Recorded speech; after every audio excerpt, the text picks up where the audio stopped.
Hey, what is up everyone? Today we got a pretty unique story. It's narrated by Frederick Surrey. Get cozy and watch till the end, guys. There is a corner of the Warhammer 40,000 universe where the lore stops making the kind of grim, orderly sense it usually does.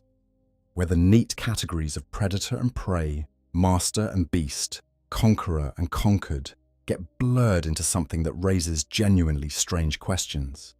That corner exists at the intersection of two of the most iconic, most powerful, and most fundamentally alien forces in the entire setting. On one side, you have the Orks.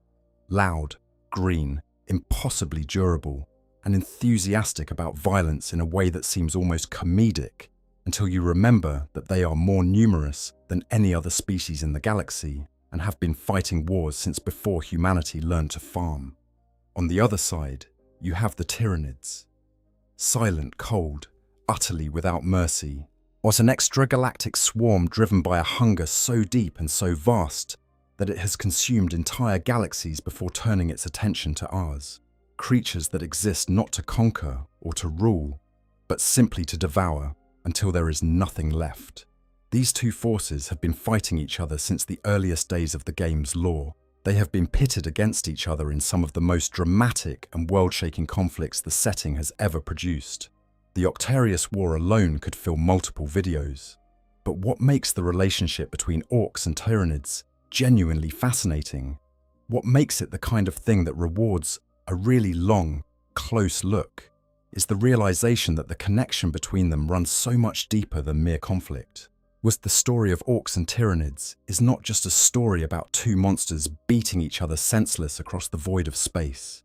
It is a story about biology, about the deep past of the galaxy, about stolen genetics and ancient debts that nobody ever agreed to pay back. It is a story about what happens when the most anarchic, belief-driven, chaotic psychic force in the galaxy collides with the most cold, controlled, and utterly rational biological entity imaginable. And in some very real ways, it is a story about what it means to domesticate something that was never meant to be tame. Now, the phrase, Orks domesticated Tyranids, is a charged one, and I want to be clear about what we mean before we go any further. We are not talking about Orks building Tyranid kennels and putting little collars on carnifexes.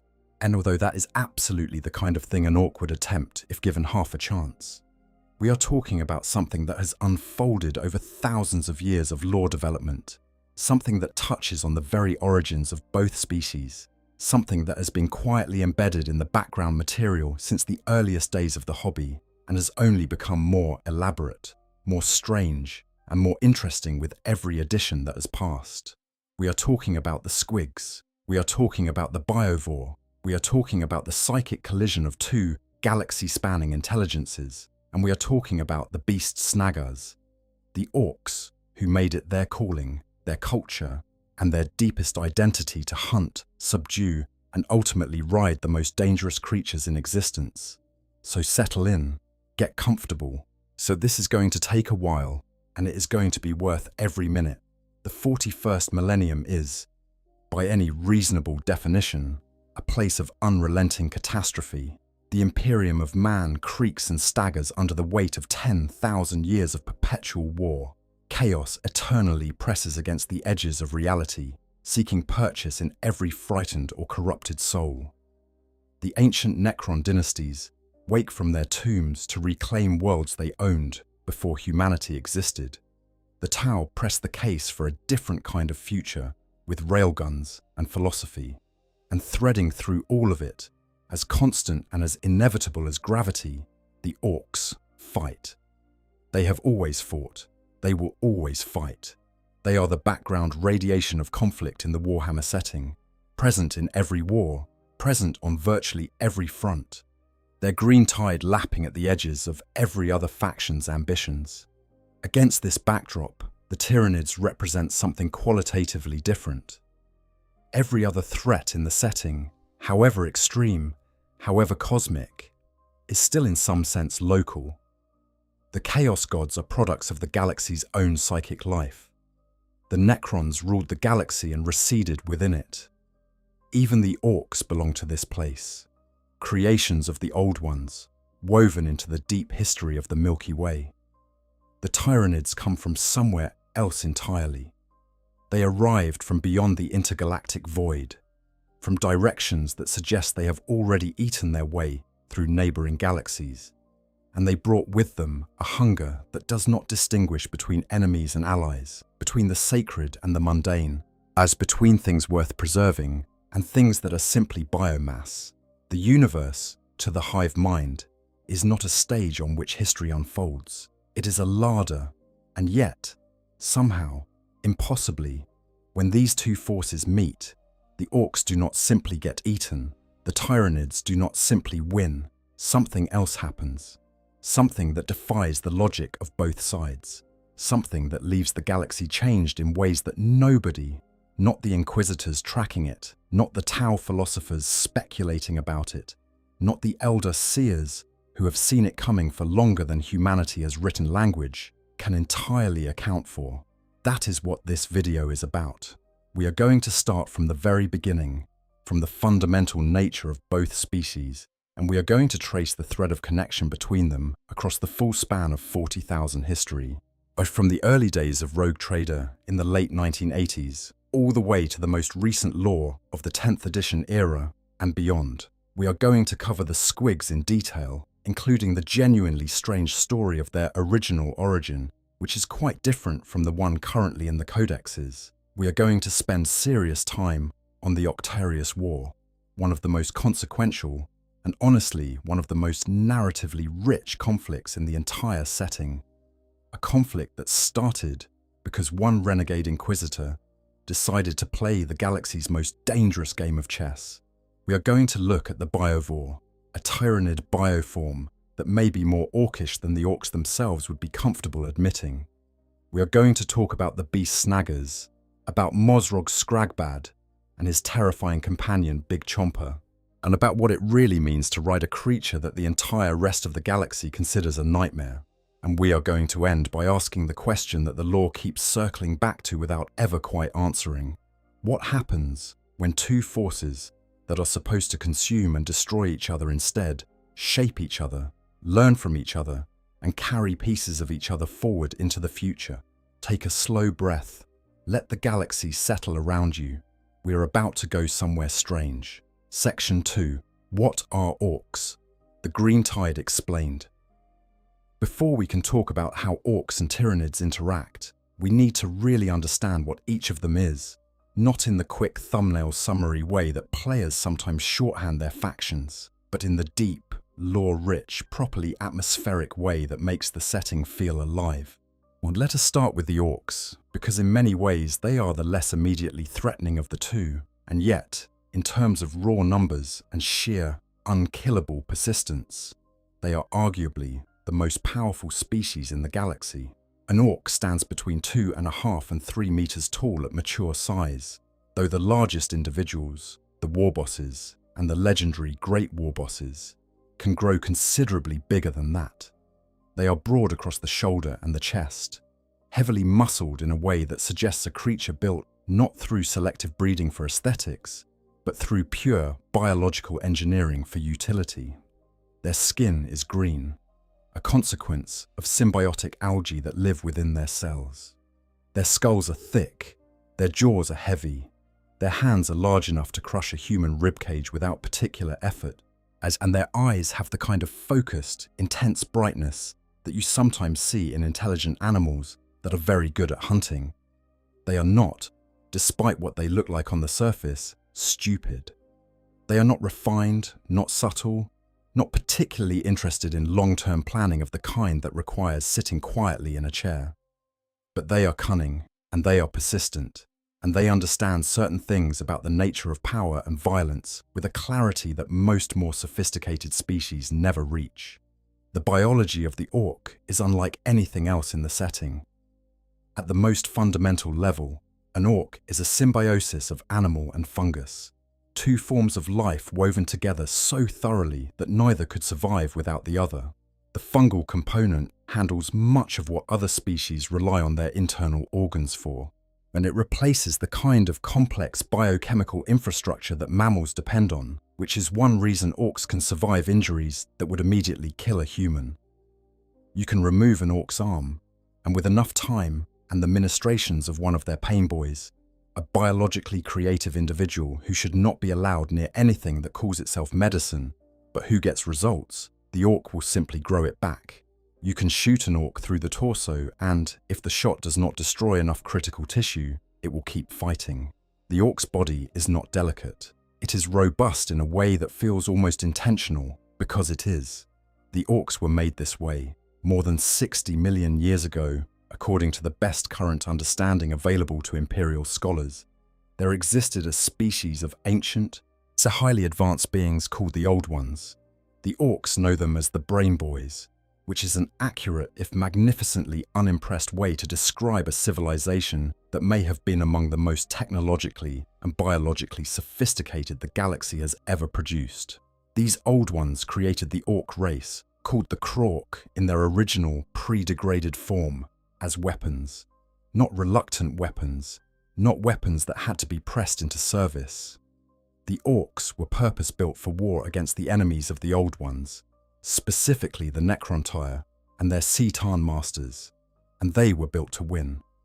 The original Krork were, by all available accounts, considerably more impressive than the modern orc. Taller, smarter in certain tactical respects, equipped with more advanced technology. But there is a 12-meter tall specimen in the collection of the Necron overlord Trazyn the Infinite, preserved from that ancient era, and looking at it even from across the immense gulf of time gives a reasonable observer some sense of what these beings once were.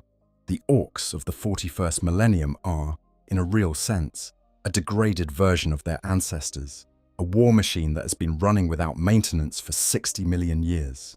They still work. They work extremely well, in fact, but they have lost some of the precision that was built into them at the beginning. What they have not lost is the reproductive strategy that makes them so difficult to eliminate. Orcs reproduce through fungal spores. An orc releases these spores continuously throughout its life and releases a massive quantity of them at the moment of death. Should these spores sink into the ground, where they begin a slow underground process that eventually produces the entire orcoid ecosystem from scratch. First the squigs, those small voracious creatures that serve as the foundation of orc nutrition and utility. Then the snotlings, tiny and mostly harmless, who tend the fungus and look after the squigs.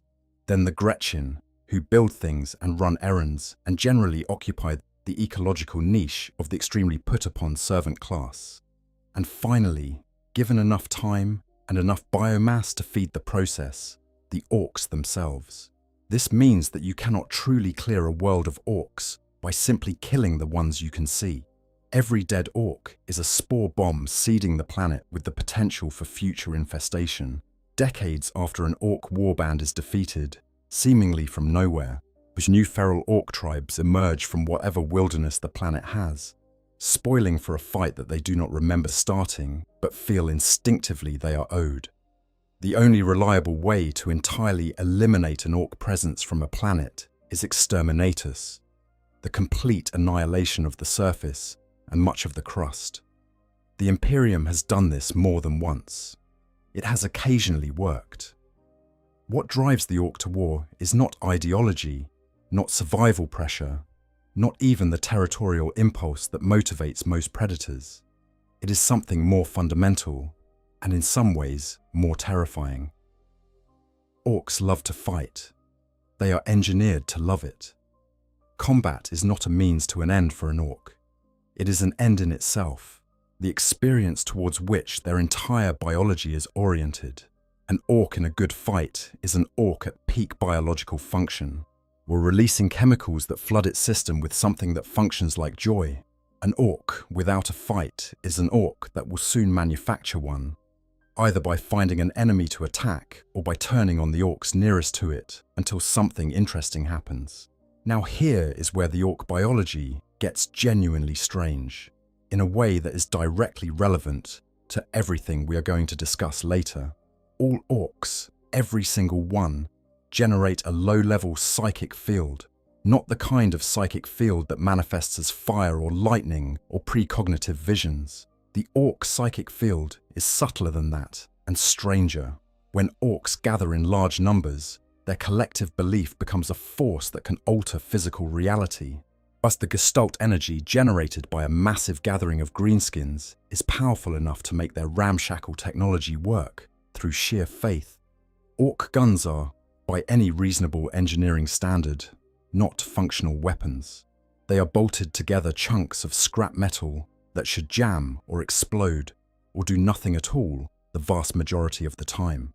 And yet, in the hands of an orc who believes they are functional, they work. Not perfectly, not reliably, but enough to fill a battlefield with lethal fire at a rate that makes the question of technical functionality somewhat academic. The orc gods, Gork and Mork, are not mythological abstractions. They are real entities in the warp, created and sustained by the collective psychic energy of every orc in existence. Gork is brutal, but cunning. Mork is cunning, but brutal. The distinction matters enormously to orcs, and almost not at all to anyone else.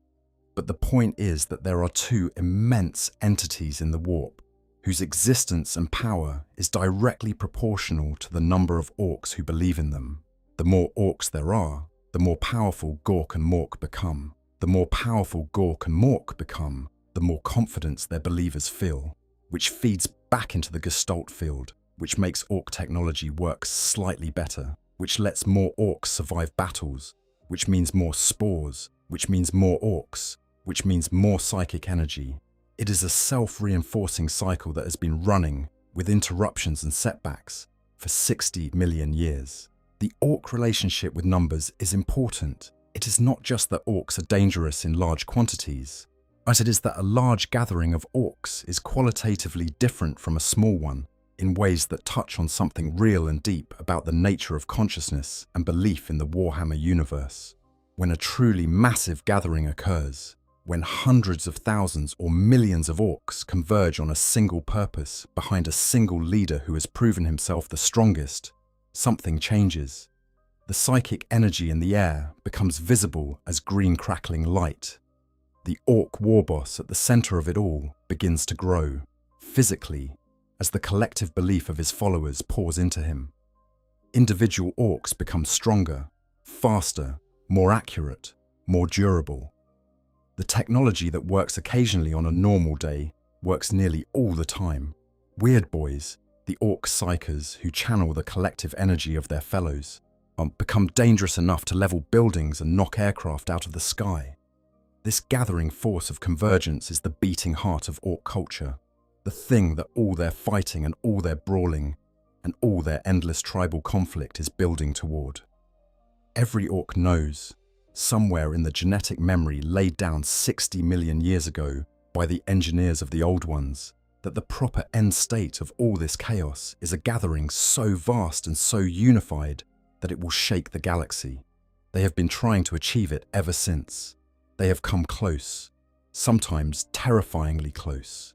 The largest gatherings in recorded history have consumed entire sectors of space, and with each one, the galaxy gets a brief, terrifying preview of what it would look like if the orcs ever fully achieved what they were made to do.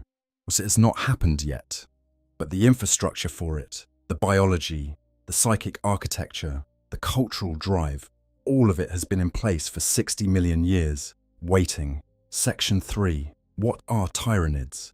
The great devourer explained the Tyranids came from outside the galaxy. That fact alone separates them from virtually every other threat in the 40,000 setting, and its implications are staggering in ways that the lore has been slowly unpacking for decades. Not outside in the sense of coming from a distant part of the Milky Way, not outside in the sense of emerging from a pocket dimension or a different layer of reality.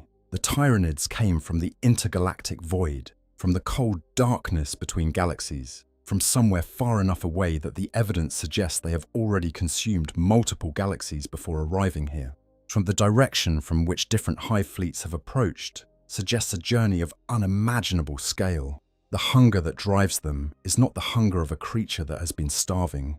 It is the hunger of an organism that exists to eat, that has never been full and cannot imagine being full, that does not experience the world as a place, but as a resource.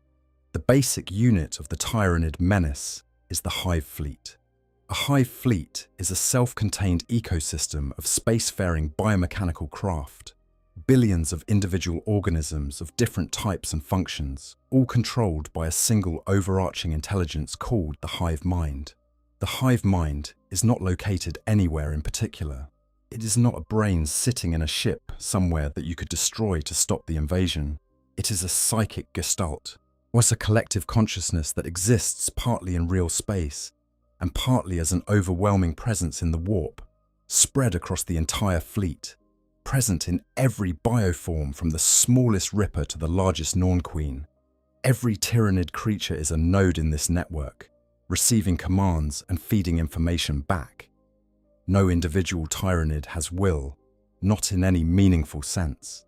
They are expressions of the hive mind, instruments through which it perceives and acts, pieces of a body that happens to be the size of a star cluster.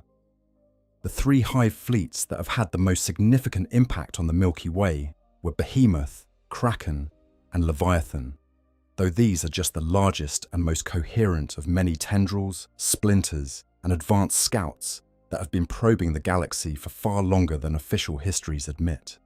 Behemoth arrived in 745 MS-41, punching through the eastern fringe and driving directly toward the galactic core.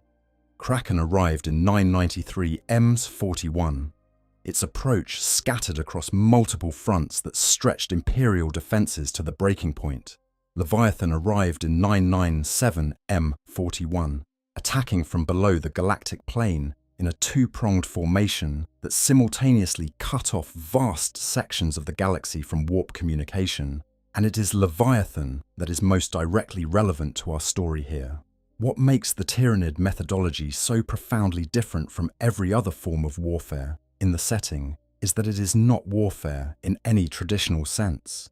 Tyranids do not fight to win territory, to acquire resources in the conventional sense, to demonstrate dominance, or to satisfy any of the emotional or ideological drives that motivate the other factions. They fight because fighting is the most efficient way to eliminate the resistance of a prey species before the real work begins.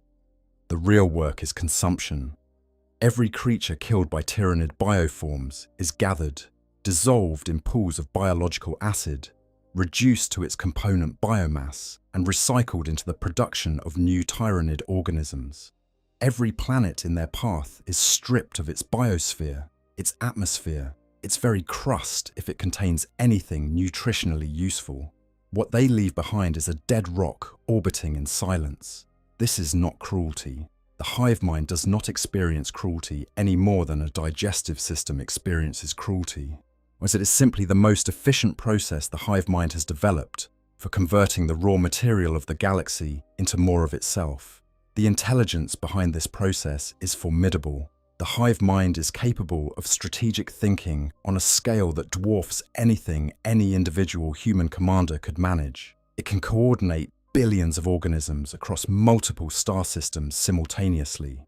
It can read the battlefield through the collective sensory data of every creature on it. It can adapt in real time, adjusting tactics, ordering the production of new bioform variants, withdrawing resources from failing approaches and concentrating them on successful ones, all at a speed that makes conventional military planning look glacially slow.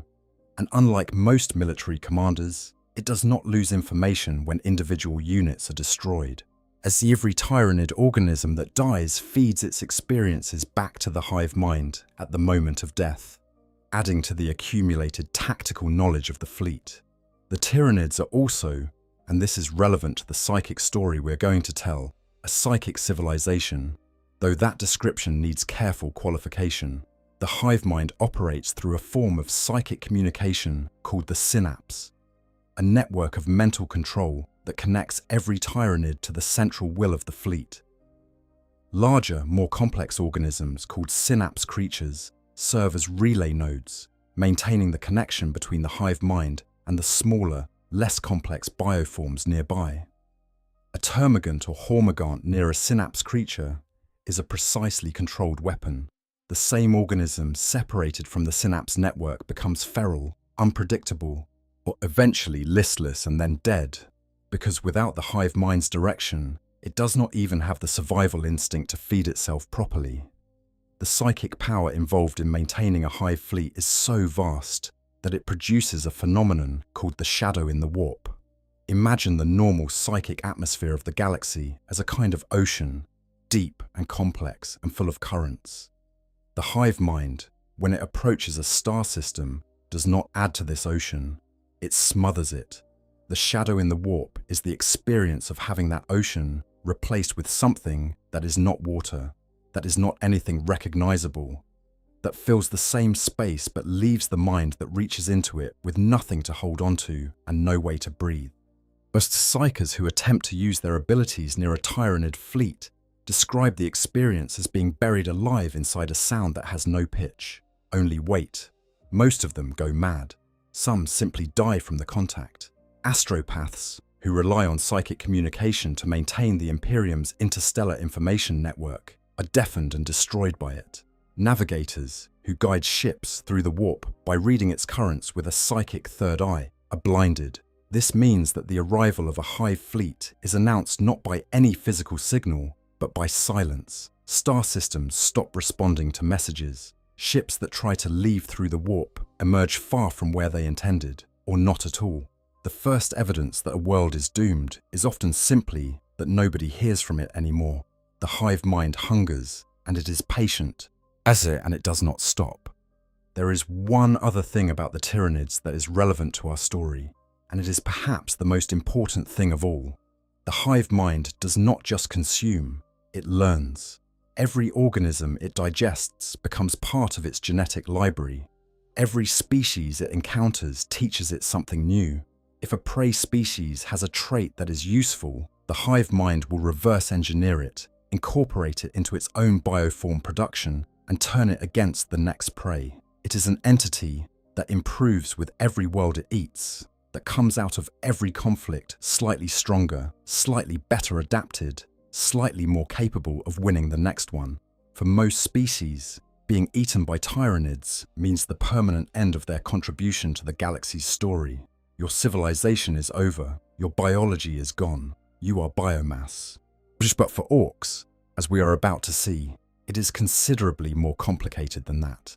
Section 4. The Ancient Secret.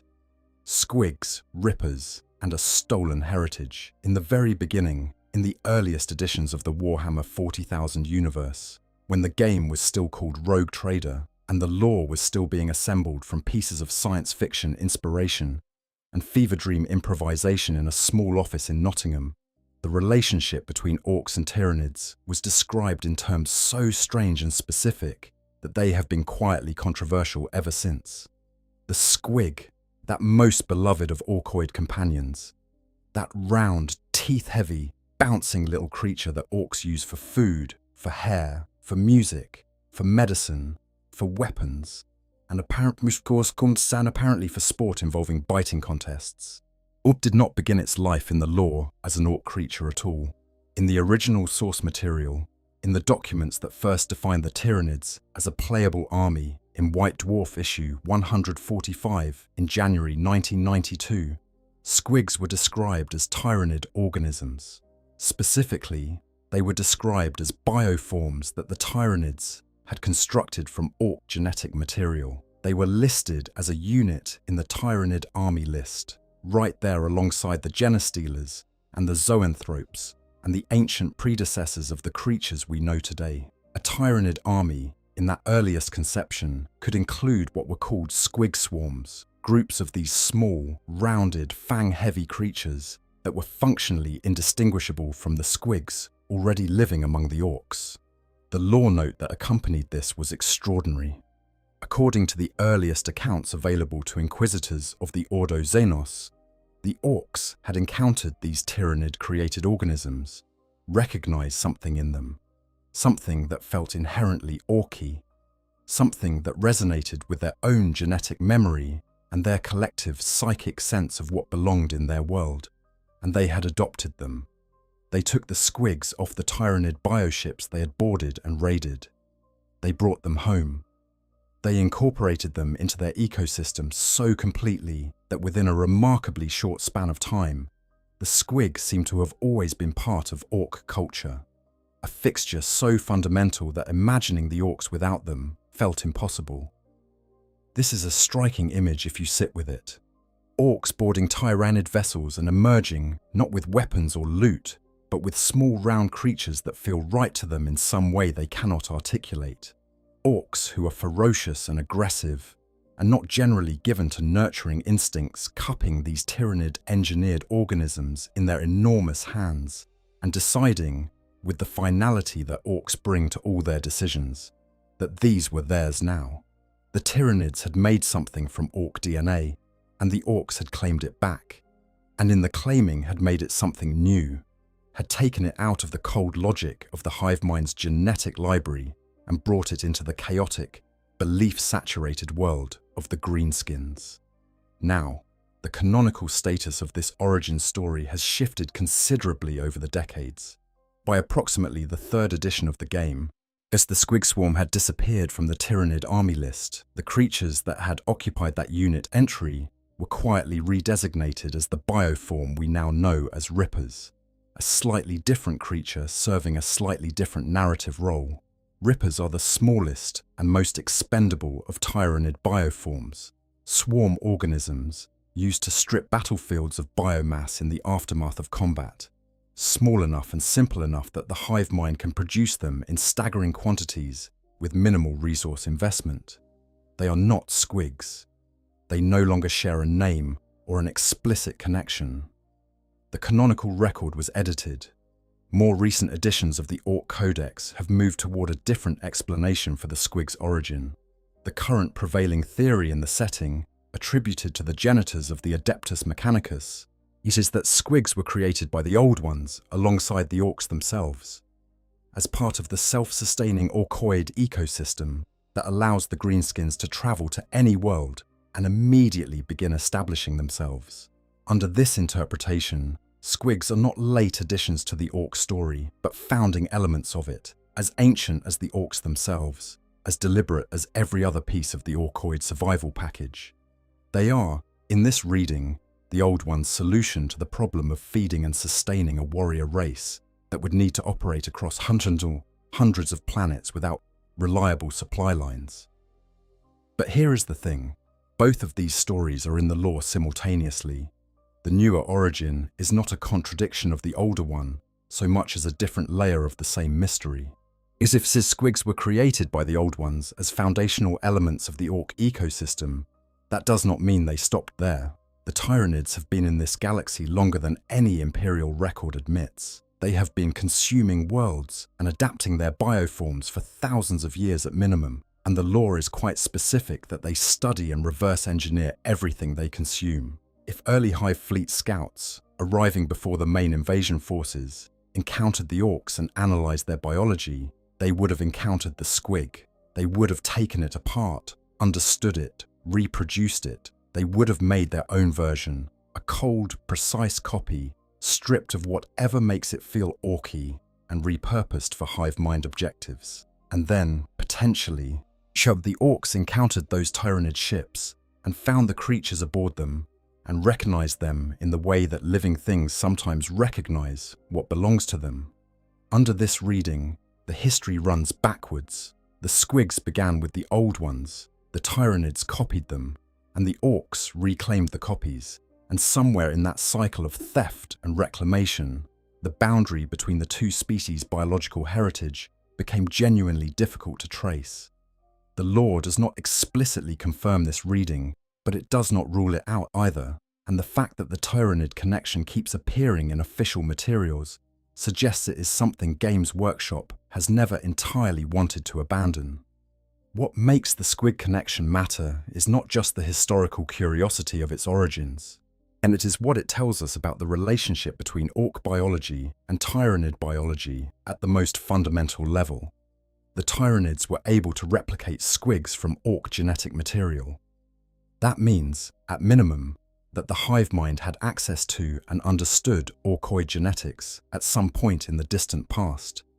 It means that the squig, this small, bouncing, perpetually hungry creature that is the foundation of orc food, medicine, weaponry, and companionship, exists at the intersection of the two most powerful and most unkillable biological forces in the galaxy. It is a creature whose DNA carries echoes of both the Old One's engineering and the hive mind's adaptation, and which somehow, through millennia of living among orcs, has acquired a quality that neither the Old Ones nor the hive mind entirely planned for. It has become recognizably, as undeniably, stubbornly orky. The squig does not simply coexist with orcs, it thrives among them. The squig's ferocity, its volatility, its tendency to bite everything within reach and worry about consequences later, its resilience and adaptability, and sheer refusal to behave predictably. All of these traits mirror the orc's own relationship with the galaxy so closely that it is difficult to say whether the squig is imitating its hosts, or whether the hosts are expressing the same fundamental biological programming as their smallest companions. When you look at a squig and an orc side by side, you see the same principle expressed at different scales. Take whatever you can get, eat it or weaponize it, refuse to die, and if you must eventually die, do it so violently that everyone nearby knows it happened. This is relevant to the Tyranids because the hive mind, when it eventually met the orcs in serious sustained conflict during the Octarius War, was dealing with an organism that had been shaped partly by the same genetics it had previously worked with. The orcs are not, from the hive mind's perspective, entirely unfamiliar territory. They are a familiar problem in an unfamiliar configuration, and the squig, in a strange way, is the emblem of that familiarity. A creature that began in one genetic tradition, was borrowed by another, and was ultimately claimed by a third, and which continues to bounce through the galaxy with perfect indifference to all of it. There is one more piece of the ancient history to establish before we can move forward, and it is the story of one bioform that represents the clearest, cleanest, most undeniable instance of Tyranid organisms incorporating orc DNA. Not speculation, not theory, not lore that has been retconned out of existence, canon that has survived every edition, the biovore. But before we get to the biovore, we need to talk about the snakebites and about the longer tradition of orc beast handling that makes everything else in this story possible. Section 5. The biovore. Proof written in flesh. There is a Tyranid bioform called the biovore that looks, at first glance, like most other Tyranid bioforms, biomechanical, armoured in chitinous plates, possessed of multiple limbs arranged in ways that suggest function over any concern with appearance, unmistakably alien. Its scientific designation, for those who catalogue such things, is Tyrannicus petris boletus, and that taxonomy tells you most of what you need to know about its function if you know enough Latin. What it does is simple. Deep within its squat, heavy body, it grows organic, explosive devices called spore mines, living bombs with rudimentary animal intelligence that can float toward targets and detonate when they sense proximity. The biovore expels these spore mines through a violent muscular contraction, hurling them across the battlefield in a high arc. When the spore mine hits near its target, it does not detonate on impact like a simple grenade. It floats down, senses the presence of warm bodies, and then releases its payload. Acids, poisons, shrapnel made of sharpened chitin. If a fired spore mine misses its intended target entirely, it does not simply land and become inert. It drifts to the ground and waits, or is a patient biological landmine, until something approaches it. This is, by Tyranid standards, a relatively unusual weapon. The hive mind's default approach to combat is close assault, overwhelming enemies with masses of bioforms at close range, where the sheer weight of numbers and the nastiness of claws and talons can bear down on anything. Range capability is not absent from the Tyranid arsenal, but it tends to involve bioforms that spit acid or launch living ammunition from bony protrusions on their bodies. The biovore is different. It is essentially living artillery. It launches indirect fire. It is, in the vocabulary of military tactics, an asset that operates away from the front line and drops high-angle fire into positions that cannot be directly targeted. The Imperium has a word for this kind of weapon system: a mortar, a howitzer. As a bombard, the biovore is, functionally, the Tyranid equivalent of an organic mortar crew. Now, here is the lore that makes the biovore directly relevant to our story. Okay, I want to pause here for just a second and just be honest with you, because this is the part of the lore that genuinely got me when I first went deep on it. Like, I came into this topic thinking it would be a fun little curiosity. Orcs riding squigs? Sure. Classic orc stuff. But the further I pulled the thread, the more I kept coming back to this uncomfortable feeling that the relationship between orcs and Tyranids is not a coincidence. It's not a quirk. The game's writers have been building this quietly for decades, and I don't think most people realize how far back it actually goes. And what really sat with me personally is that the orcs, who are loud and chaotic and just genuinely don't care about any of the things that make other factions nervous, somehow ended up being the species in this whole galaxy that the hive mind struggled the most to predict. Not the Eldar, who have been fighting this war longer, not humanity with all its psychers and its faith. The orcs, because they're too weird, too irrational, and honestly too fun to fit neatly into the hive mind's model of how life is supposed to work. And I find that kind of hilarious and kind of beautiful at the same time. But anyways, let's go back to the video.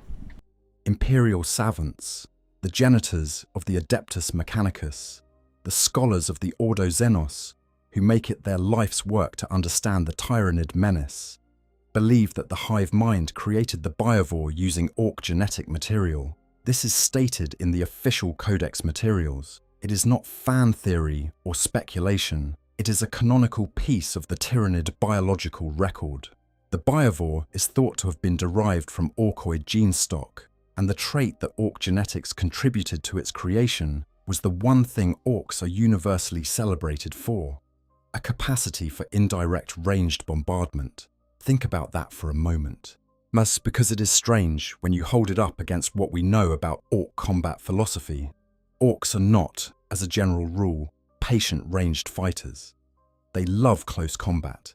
They love the visceral, immediate satisfaction of hitting something with their hands or with the largest blunt object they can find. They respect their artillery units, the Gretchen crews who man the big guns, the mech boys who build the cannons and the lobas. But artillery is not the spiritual heart of what the orcs are about. And yet, somewhere in the orcoid genetic blueprint, there is apparently a deep propensity for the conceptual logic of indirect fire, the understanding of parabolic trajectories, the patience to aim at a point you cannot see and trust that something destructive will arrive there. The hive mind found this trait, extracted it, amplified it, so wrapped it in the Tyranid biological idiom of living ammunition and organic launchers, and produced the biovore. The implications here are significant. They confirm, in a way that the squig story leaves slightly ambiguous, that the Tyranids have done exactly what they always do with conquered genetic libraries. They took something from the orcs and made it into a weapon. They metabolized orcoid biology and produced a new creature. The biovore exists because, at some point in history, Tyranids consumed enough orcs and studied enough orcoid tissue to extract and apply the underlying genetic logic of one of the orcs' cognitive traits. Not the ferocity, not the regeneration, not the spore-based reproduction, the indirect fire awareness. Of all the things to take from the orcs, us the hive mind found the abstract tactical concept embedded in their genetics most useful, and it built a living canon around it. There is a wry, dark humour to this that I think is worth sitting with. The orcs, who would find the concept of a biology textbook categorically uninteresting, have nonetheless contributed to the development of a Tyranid bioform. Their DNA is in the Tyranid library now, at least in part. Somewhere in the cold calculus of the hive mind's genetic archive, there is a file that contains the orc contribution to Tyranid evolutionary development, and it is filed under indirect bombardment. The orcs have, entirely without knowing or caring about it, taught the hive mind something. The hive mind has produced a student in the form of the biovore, a creature that will never know its own heritage, because that would have no way of processing what it means even if it could be told. The biovore does not know it is, in some tiny percentage, an expression of orc genetics. It does not know anything except what the hive mind tells it. But the fact is there in its flesh, written in the same code that makes orcs green and tough and eternal. Some older lore also hinted at the idea that every major Tyranid bioform might have a genetic ancestor from a different species. The zoanthrope, that hovering psychic weapon, is believed to carry Eldari DNA, which is why it is the Tyranid's most powerful psychic organism. The biovore carries orc DNA. The Tyrant Guard may carry Space Marine DNA. Under this framework, the Tyranids are not just a species, they are an accumulation, a biological record of everyone they have ever consumed, yet with the most useful traits extracted and given new form. The Great Devourer is, in this reading, a walking museum of every civilization it has ever ended, though the exhibits do not know they are on display and have been repurposed into weapons.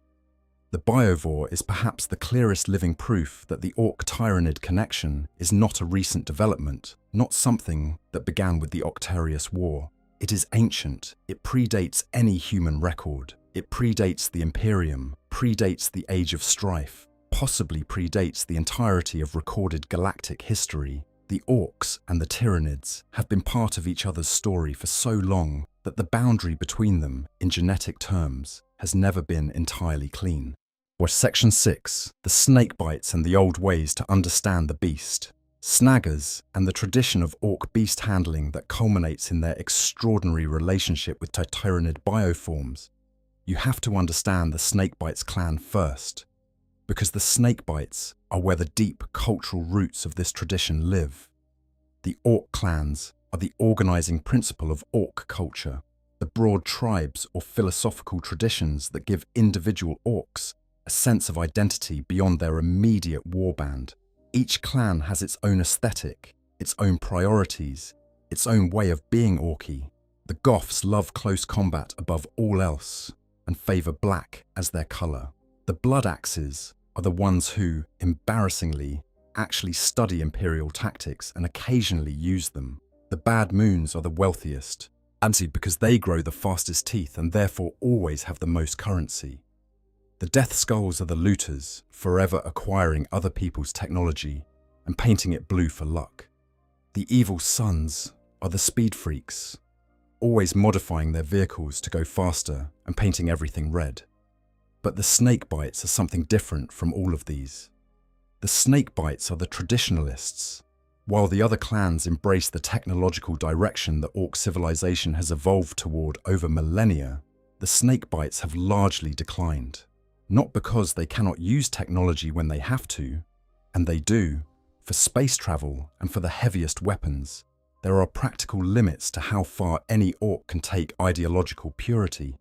But where the other clans see gargants and stompers and battle wagons as the natural expression of orc power, the Snakebites ask why you would build a stomper when you have a perfectly good squigger to accomplish the same objective.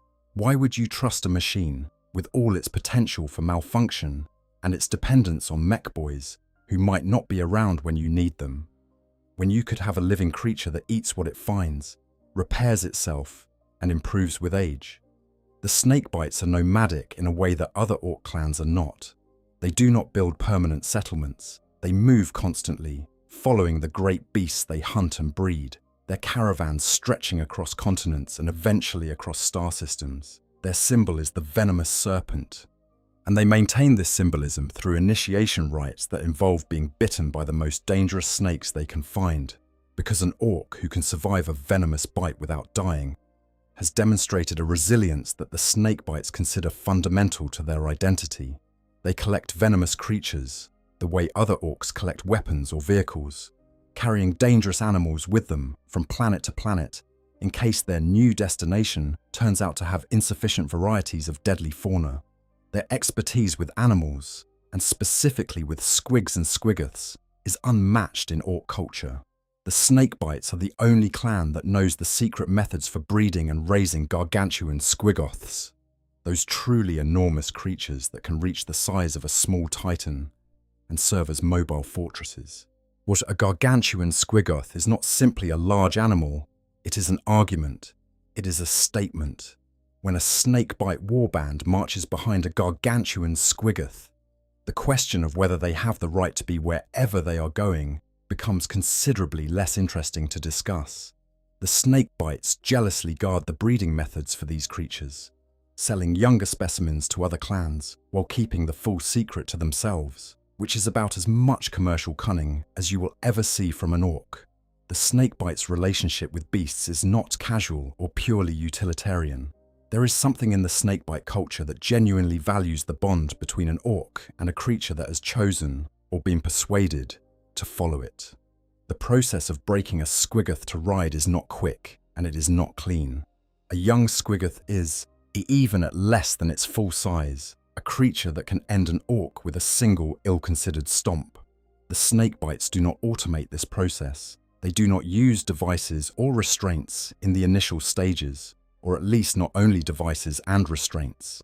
There is an element of direct confrontation of orc and beast at close quarters, determining together which of them is going to be in charge, that the snakebites seem to regard as essential to the resulting relationship. An orc who beats a squigoth into submission with nothing but its own body earns something that cannot be faked. And the squigoth, once submitted, seems to carry a genuine recognition of that relationship forward into battle. This philosophy, and this idea that the proper relationship between an orc and a creature is established through direct physical contest, and that what emerges from that contest is real and earned, is the philosophical foundation of the beast snaggas. The beast snaggas take the snakebite tradition and push it to its absolute limits, extending the category of huntable and rideable beasts far beyond anything the snakebites would normally consider sensible, which is saying something given that the snakebites consider riding gargantuan squigoths sensible. In the snakebite tradition, the initiation of a new warrior involves surviving a snakebite. That is the baseline. For beast snaggas, the baseline is considerably more demanding. A beast snagger is not considered to have earned his status until he carries a visible scar or injury from one of his own squigs. Well, not from a snake, not from a battle wound, from his own animal, the creature he is supposed to command and ride. This is the snakebite philosophy expressed in its most concentrated form. The creature you travel with will test you. If it has not hurt you, it has not had the opportunity to decide not to finish the job. The scar is proof that the relationship has been forged in actual contact, that the creature has seen what you are and decided to follow you anyway. This cultural background is what makes the beast snagger's treatment of Tyranid bioforms not a departure from orc tradition, but its logical extension. If you believe that the proper way to establish dominance over a creature is direct physical confrontation, if you believe that the scar you earn in that confrontation is a mark of honor rather than a mark of defeat, almost then the question of what qualifies as a worthy beast is simply a question of how good you are. A snakebite might ride a warboar. A snakebite knob might ride a squigoth. A beast snagger rides whatever he is good enough to ride. And among beast snaggers, the only thing that limits what you can ride is the question of whether anything is left of you after the attempt. Tyranid bioforms, as it turns out, make excellent beasts for orcs who meet that standard, but we are getting ahead of ourselves. Before we can talk about the beast snaggers hunting and riding Tyranid creatures, we need to understand the event that brought Orks and Tyranids into sustained, massive, galaxy-changing conflict. We need to talk about the Octarius War, about the man who started it, and about why it did not go according to plan for anyone. As Section 7, the Octarius War, when two apex predators collide.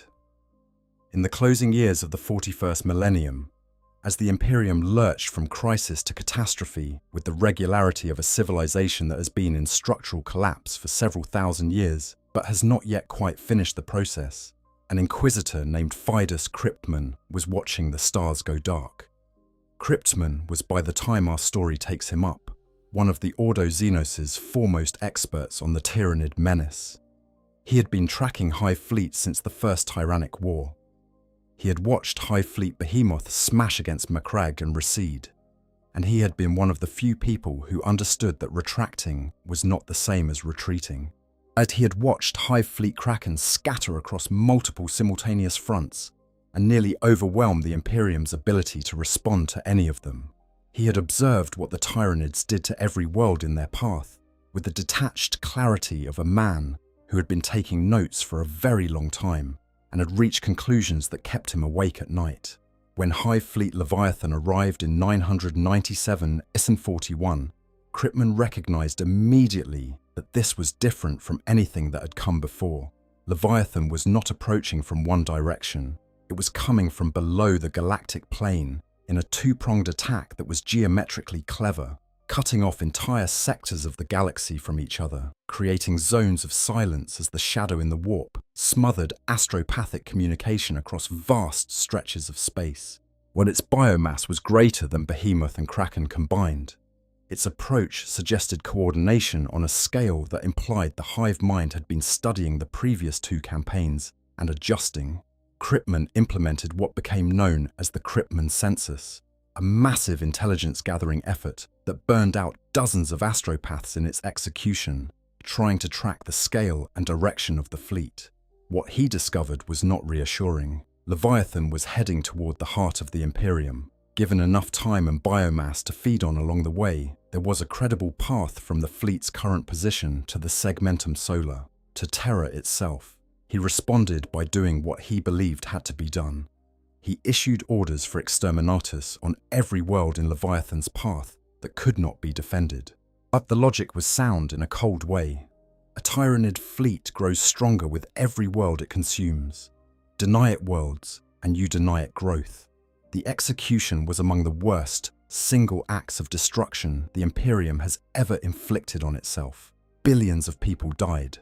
Dozens of inhabited worlds were rendered completely lifeless by Cryptman's direct order. The Inquisition, an organization not given to being particularly squeamish about collateral damage, nevertheless found this too much to accept. Cryptman was stripped of his rank and declared a radical. The sentence for what he had done, by the Inquisition's own standards, was death. But Cryptman was not done. Still at large, still with a small force of Deathwatch warriors who remained loyal to him, he had developed another plan. This one was different. Yet where the Exterminatus campaign had been about denial, about removing resources from Leviathan's reach, the new plan was about redirection, about finding something that could stop the Tyranids not by destroying biomass, but by forcing them to fight something that was itself capable of matching them. He had observed, in the available records, instances where Tyranid invasions had met Orc populations, and both sides had emerged badly damaged, but neither had managed to destroy the other. The Orcs and the Tyranids were, in their different ways, the most resilient and regenerative military forces in the galaxy. They both improved through conflict. They both fed on war. What would happen, Cryptman reasoned, if you forced the very largest concentration of both of them into the same space and let them fight until one side was exhausted? The Octarius sector sat in the Ultima Segmentum, close to Leviathan's path. It contained, at that moment in history, the largest Orc empire in the galaxy. This was not a small empire.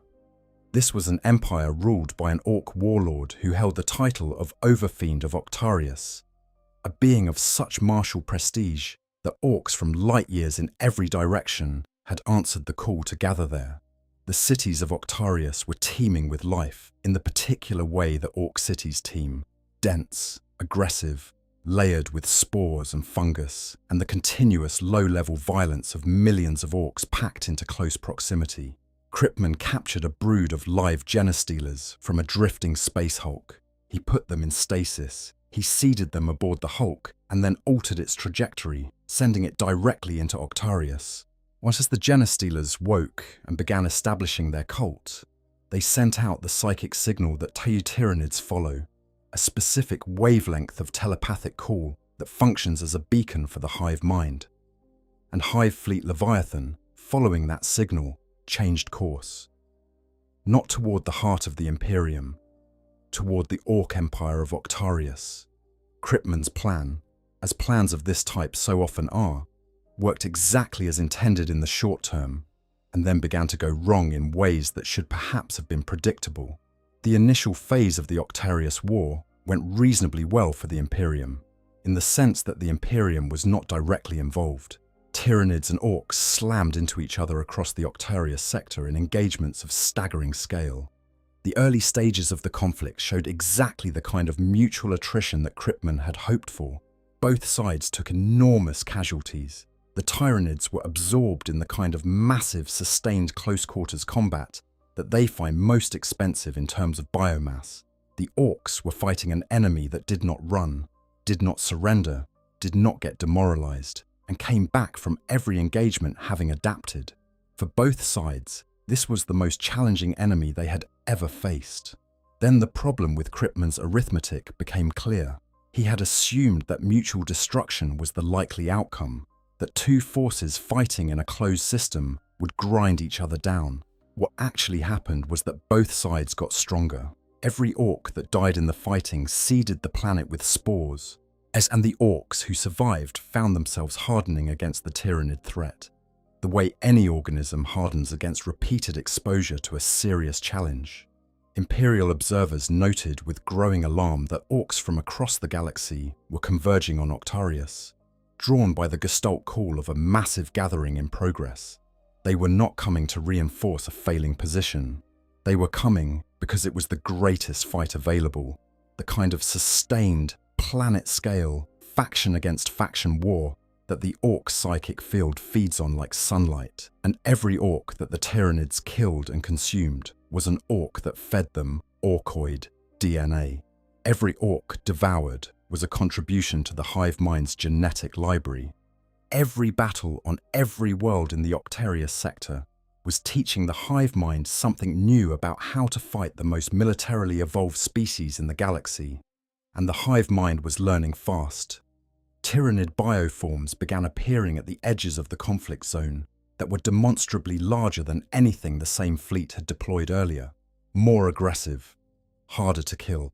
The Tyranids were not just consuming Orcs, they were incorporating Orcs, adapting to them, becoming something new in response to the challenge of being in sustained conflict with the most persistent military culture in history. The Orc warlord, Gazk'Kul Mag Uruk Thraka, arrived in the Octarius sector during the conflict, having grown bored with the Third War for Armageddon. This was Gazk'Kul, the self-styled prophet of Gork and Mork, on the single largest individual gathering of Orc martial energy in the current era. A being of such psychic weight that his presence on any battlefield shifted the terms of the conflict simply by existing. He drove through the fighting with the kind of focused clarity that only the most gifted Orc leaders ever achieve. The clarity that comes when an Orc understands not just how to win the battle in front of him, but what the battle is for. He did not stay. Gazk'Kul had larger ambitions and larger gatherings to build, but his passage through Octarius was not incidental. It fed the conflict's energy, concentrated the gestalt field of the gathering, and left the Octarian Orcs slightly more certain, slightly more electrified than they had been before. The Octarius War continued to escalate for years. The Swarmlord, what the hive mind's finest and most experienced instrument of directed battlefield intelligence, eventually led an assault that broke the Orc lines around the primary world of Octaria itself. The Overfiend of Octarius was killed, though the Swarmlord did not survive the encounter unmarked. The Tyranids had technically won. The Orcs retreated, scattered, fell into the internecine fighting that Orcs default to when the external enemy temporarily recedes. But the aftermath of the Octarius War was not what Kryptman had planned. The Imperium had hoped for two depleted forces staggering away from the wreckage of each other. What emerged instead were two forces that had improved. The Orcs who had fought at Octarius were tougher, scarred veterans of a sustained campaign against the most biologically sophisticated enemy in the galaxy. And the splinter tendrils of Leviathan that detached from the Octarius fighting began to appear at other fronts, and they were different from the Leviathan forces that had entered the war. Larger, more varied, carrying genetic modifications that had been generated specifically in response to orkoid biology. The tendrils had come out of Octarius with something the hive mind desperately wanted: a tested, refined catalogue of everything in the Ork genetic library worth keeping. Inquisitor Cryptman's plan to use two monsters to destroy each other had, instead, made both of them stronger. The galaxy that emerged from the Octarius War was a more dangerous place than the one that entered it, and the relationship between Orks and Tyranids had been changed in ways that would take decades to fully understand. And Imperial intelligence officers trying to track the post-Octarian Tyranid tendrils began reporting bioforms they had not seen before. Not just bigger versions of existing creatures, but genuinely new configurations that seemed to incorporate adaptive responses to Ork tactics. Creatures that were more resistant to the kinds of blunt trauma that Ork weapons specialize in. Creatures that were faster across the ground, in ways that might have been a response to the speed at which large Ork gatherings can close to melee. Creatures that seemed to have incorporated something of the Ork resistance to physical damage, that shrugged off hits that should have been lethal with a quality of stubbornness that felt almost orky. None of this was good news, but it was, in its own terrible way, and consistent with everything the lore had always suggested about the relationship between these two species. The Orks and the Tyranids were always going to shape each other.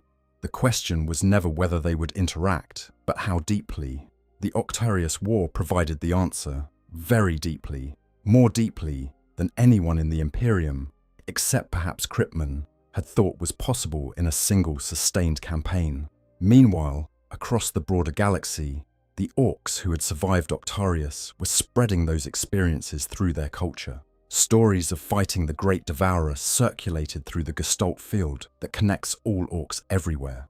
The memory of what it was like to fight bioforms that would not be scared, that would not be intimidated, that did not respond to displays of dominance, but was a new data point in the Ork understanding of the universe. They had always known that not everything could be bullied, but the Tyranids provided a specific, vivid, horrifying illustration of what that meant at scale. And for a certain kind of Ork, the kind who sees the hardest challenge as the most interesting one, this was not a deterrent. It was an invitation. The beast snaggas had been coming for a long time before the Octarius War, but the Octarius War gave them a purpose that the lore had been gesturing toward since the earliest days of squig lore. If there was a beast large enough and dangerous enough and alien enough to make the hunt genuinely meaningful, it was the Tyranid. Section 8. Beast Snaggas. The Orks who hunt gods. They are called beast snaggas, as the name is direct in the way Ork names tend to be. These are Orks who snag beasts, catch them, subdue them, bring them to heel, or ride them into battle while the subduing is still technically ongoing. As a cultural movement within Ork society, the beast snaggas represent the most extreme end of the snakebite tradition of beast handling, pushed beyond what anyone would normally consider reasonable into territory that is not so much bravado as it is a complete reorganization of an Ork sense of what is possible. Beast snagga culture emerged as a defined subculture primarily from the Snakebites clan, though its influence has spread across all 6 major clans in the 41st millennium. The core philosophy is simple enough to express in a sentence: find the biggest, most dangerous creature available and either kill it or ride it. And everything else in beast snagga life flows from that imperative. Their weapon choices, the heavy sticker harpoons they use to pin prey before the killing blow, the emphasis on physical durability over speed, the tribal hierarchy that is built entirely on the recorded tally of impressive kills. All of it organizes itself around the single question of how to get close enough to something enormous and lethal to make it your mount or your trophy. In terms of physical development, beast snaggas are notable even by Ork standards. They are broadly built through years of wrestling, pinning, and physically restraining creatures that outweigh them by orders of magnitude. Their arms are thick, their grip, strength legendary, their tolerance for pain calibrated by a lifetime of being bitten, clawed, stomped on, and occasionally partially swallowed by their own animals and then fighting their way back out. This last scenario is more common than you might hope. The beast snagga rite of passage includes as previously noted, a requirement to bear the scar of your own squig's bite. But the stories that circulate in beast snagga camps are full of individuals who have had considerably more dramatic encounters than a bite on the hand, and emerge from them defining the experience as successful. Their mounts of choice are the squigosaurs, which is a colloquial category that covers several large species of squig that have been selectively bred or simply survived to reach sizes that make them viable battle mounts. A squigosaur is not a polite animal. It is a squig at the scale of a warhorse or larger, with the same fundamental disposition as all squigs, namely an overwhelming commitment to biting anything within reach, scaled up to a size where the things it can bite include battle tanks. Riding one of these creatures into battle is not the same experience as riding a horse. A horse might bolt or stumble. A squigosaur might stop in the middle of a cavalry charge to eat something interesting and will not be argued with about this decision. The rider's job is not to direct the creature with precision, but to aim it generally at the enemy and then hold on tight enough to survive whatever happens next. This is, it turns out, an extremely effective approach to warfare, particularly against armies that rely on morale and psychological intimidation. You cannot intimidate a squigosaur. It does not have the cognitive architecture for being intimidated. It has the cognitive architecture for being hungry and for having opinions about what it would like to eat. And if an Imperial guardsman happens to be standing between it and something it wants, that guardsman is about to have a very bad few seconds. The squigosaur is also, crucially, hard to kill. It is a very large creature made from orkoid biology, which means it regenerates, absorbs punishment, and treats injuries that would stop any conventional mount as minor inconveniences. An orc riding a squigosaur into heavy fire is riding a creature that is itself conducting its own battle alongside the rider, and both of them are being entirely sincere about it. Now, the beast hunting tradition of the beast snaggas does not stop at squigosaurs. The whole point of the beast snagga culture is that the only acceptable ceiling on what you hunt is your own capability. Tanks are hunted, war machines are hunted, titans, the enormous walking fortresses of the Adeptus Titanicus, have been targeted by beast snagga warbands who decided they qualified as big enough game.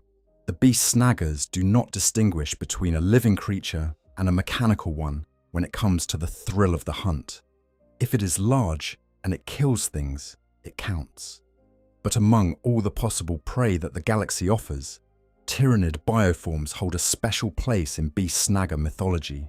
The reasons are several, and they interlock in interesting ways. First, there is the question of scale. Tyranid bioforms include some of the largest land-based organisms in the setting, whereas a carnifex is roughly the size of a main battle tank, a multi-ton organism covered in thick chitinous armor, possessed of 2 sets of massive biological weapons, and effectively indifferent to damage. A Hierophant biotitan is several times the size of a carnifex, a creature so large that it dwarfs most vehicles and requires coordinated assault from entire companies to bring down reliably. For a beast snagga, these represent exactly the kind of worthy prey that the culture is built around. Something that size, that armored, that lethal, demands real skill to hunt. It demands the kind of sustained, courageous, creative approach that produces actual stories worth telling. Second, there is the quality of the experience. Tyranid bioforms do not break. They do not run when hurt. They do not make tactical retreats to preserve their strength. Yes, they fight until they cannot anymore, and then they fight a little bit more after that, because the hive mind does not experience its individual organisms as having value that needs to be preserved. A carnifex that is functionally mortally wounded will continue to advance and attack until its body can no longer physically execute the commands the hive mind is sending it. This means that a beast snagga hunting a large Tyranid bioform is going to get every last iota of the fight that the creature has in it. There is no moment where the beast concedes. There is no warning that the end is approaching. You fight the carnifex until it stops moving, and right up until it stops moving, it is trying to kill you. This, to a beast snagga, is the ideal hunt. not something that can be scared off or disheartened, as something that will give you everything it has all the way to the finish. Third, and most interesting from a lore perspective, there is the question of what it means when a beast snagger actually succeeds. An orc that kills a carnifex in single combat has demonstrated something, but an orc that captures a living Tyranid bioform and brings it under enough control to use in battle has demonstrated something of a different order entirely. Because the Tyranid bioform, when separated from the hive mind synapse network, does not simply comply.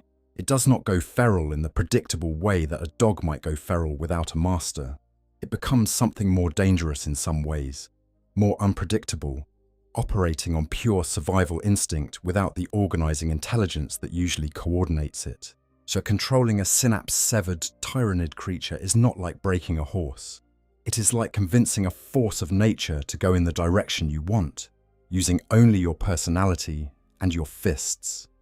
There is exactly one orc in the current lore who has done this at the most extreme level. His name is Mozrog Skragbad.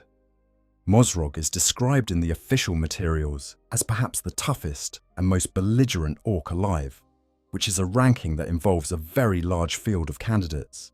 He is a snakebite beast snagger of legend, a hunter who spent much of his life in self-imposed isolation, seeking out the most dangerous creatures on whatever world he happened to be on and testing himself against them. The catalogue of his hunts is long and notable. The moment that defined him, though, was the encounter with a subterranean creature called a Gutmar, which swallowed him whole during a battle on the Iron Warriors held world of Yoin II. Mozrog was swallowed. His steed did not survive. Mozrog, working from inside the creature's stomach, did survive, clawing his way out through the creature's body in a sequence of events that is described in the records with a certain admiring vagueness about the specific methodology, because even by orc standards, the details are apparently difficult to convey in polite company. He emerged from the Gutmar and killed it. He was then repaired with extensive bionics because he had not come through the process entirely intact, and he returned to hunting. After the Gutmar experience, Mozrog sought bigger prey. He had been through the largest monster he could find inside a planet, and he wanted what came next. What came next? What, in the context of the wider Octarius War and its aftermath, was the creature that would become known as Big Chomper. Big Chomper is a great albino squigosaur, the largest and most aggressive of its kind, an animal with a reputation so formidable that it had accumulated multiple names before Mozrog ever saw it. It was known as the untamable squig, the bad beast of scrap mud, and perhaps most famously as that Find What ate Boss Norbag's buggy, which tells you something about its appetite. Numerous orcs had attempted to claim it. None had managed to make any impression on it. The creature's response to attempts at domination was to continue doing whatever it was already doing, whether that was eating, attacking, or simply being extremely large in a space where other things wanted to be. Mozrog confronted Big Chomper. The official lore notes, with a slightly dry quality, that some orcs say a single steely gaze from Mozrog was enough to bring the great squigosaur to heel. The actual account is that it took 3 solid days of bludgeoning, wrestling, chasing, and what the records describe as general belaboring. 3 days. Mozrog Skragbad, the most decorated and feared beast hunter in an entire culture built around beast hunting, needed 3 days to reach an arrangement with a single animal. At the end of those 3 days, the arrangement was reached. Since that moment, Mozrog and Big Chomper have never been seen apart. They go into battle together with the kind of comfortable, mutual, unspoken understanding that you only see between beings who have spent a very long time testing each other's limits and emerged from the process still alive on both sides. Just Mozrog is now almost entirely bionics and scar tissue. He has been rebuilt so many times following his various encounters with the most dangerous creatures in the galaxy that the proportion of original biological material remaining in his body is a matter of some speculation, even among his followers. He is regarded by the beast snaggas, who follow him as a totem figure blessed by both Gork and Mork, the literal embodiment of what their culture aspires to. An orc who has fought everything, been taken apart by everything, and is still here, still hunting, still riding Big Chomper across battlefields that would break most armies before breakfast. The beast snaggas who follow in his tradition have extended the culture of beast hunting into explicit engagement with Tyranid prey. In the aftermath of the Octarius War, was with Tyranid splinter fleets threading through the galaxy and orc veterans of the conflict carrying forward the knowledge of what it was like to fight bioforms, a subgroup of beast snaggas began specifically pursuing Tyranid creatures as worthy hunt targets. The logic, from a beast snagga perspective, is transparent. Tyranid bioforms are the most dangerous living targets available.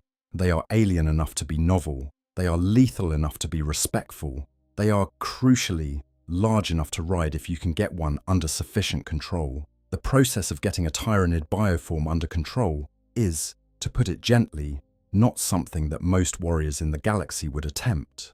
A Tyranid creature cut off from the hive mind's synapse network does not become docile. It becomes a feral biological weapon operating on pure predatory instinct. It's the beast snaggas approach this the same way they approach everything, physically, directly, and with the complete conviction that if you can survive the process long enough, the outcome can be made to work in your favor.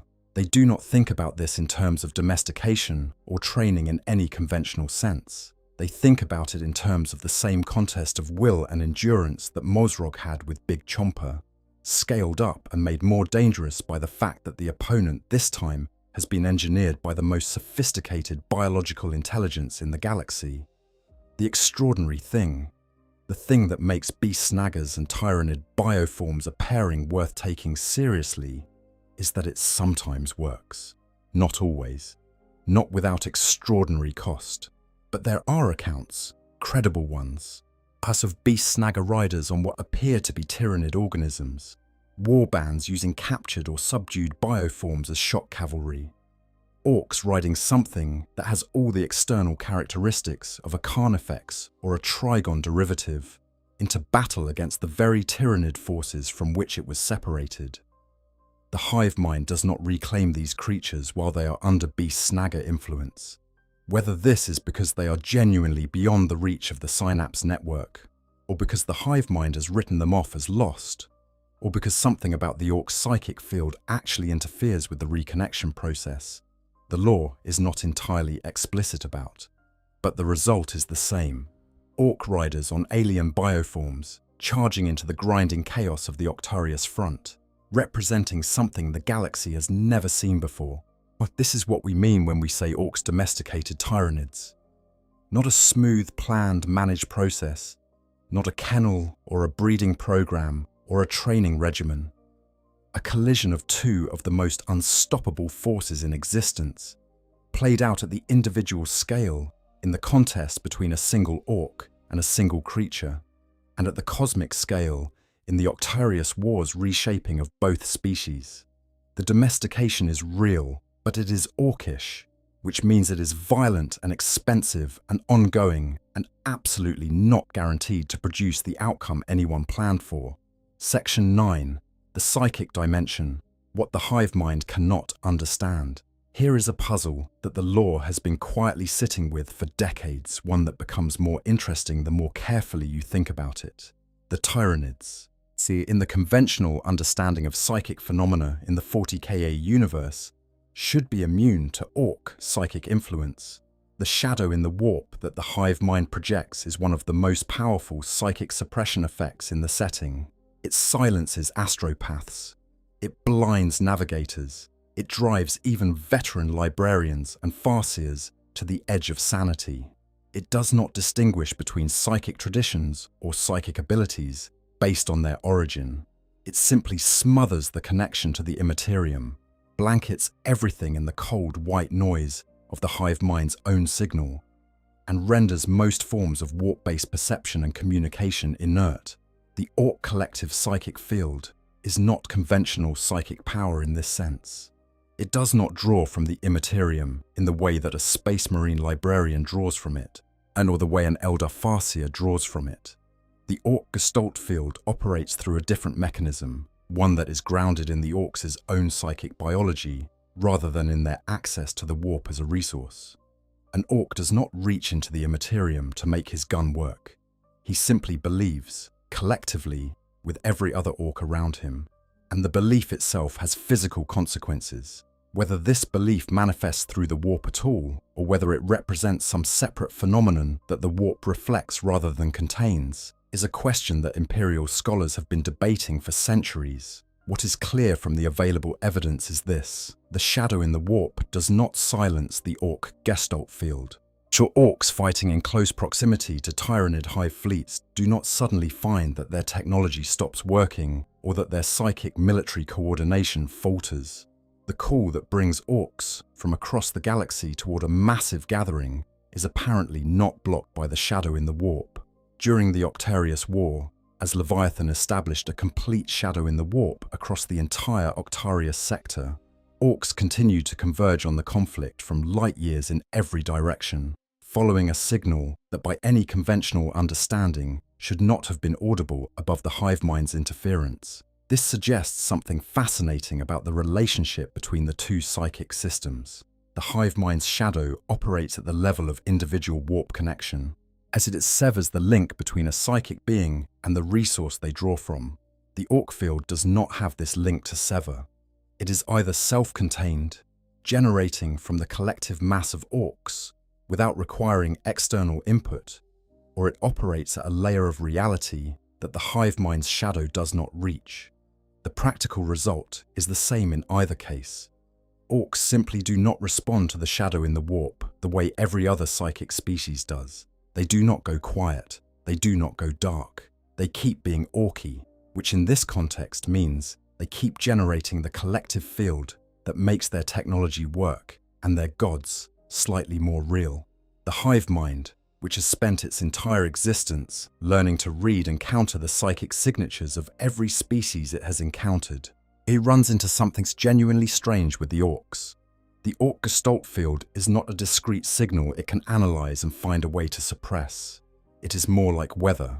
It is more like an atmospheric condition produced by the presence of enough Orcs in one place, something that pervades the local reality and changes the rules slightly for everything in it, without having a point source or a specific mechanism that can be targeted. How do you switch off the weather? You cannot. You adapt to it. You work around it. You develop responses that function in it rather than trying to remove it. This creates a tactical problem for the Tyranids that is genuinely unusual. Most prey species that the hive mind encounters become more isolated and more vulnerable as the invasion progresses, just because the shadow in the warp cuts off their ability to coordinate and communicate across distance. The Orcs become more cohesive as their numbers increase, regardless of the shadow. An Orc gathering under the shadow in the warp is still generating its gestalt field. The Orc warboss at the center of a massive gathering is still growing, still accumulating the faith of his followers, still becoming something more than an individual. The shadow cannot stop this, because there is nothing in the hive mind's biological toolkit specifically designed to address a psychic phenomenon that does not touch the warp. This is, in a quiet way, one of the most important asymmetries in the Warhammer setting. It means that the Orcs represent a category of psychic entity that is genuinely novel, something the hive mind's billions of years of predatory experience have not fully solved. The hive mind learned how to deal with elder psychic power. It learned how to deal with human psychers. It learned how to counter the various faith-based metaphysical phenomena associated with the Imperium of man. But the Orc gestalt, the thing that makes yellow bombs bigger and red things go faster and makes crude scrap guns fire with the authority of properly engineered weapons. This is something the hive mind keeps encountering and has never been able to fold into its understanding. Some lore scholars have speculated, at the fringes of official canon, that this is why the Tyranids have not already beaten the Orcs entirely. Not because the Orcs are physically more powerful, they are not. Not because the Orcs are strategically more sophisticated, but they absolutely are not. But because the Orc psychic field introduces a layer of unpredictability into every conflict that the hive mind cannot fully model. The hive mind's great strength is its ability to predict and adapt.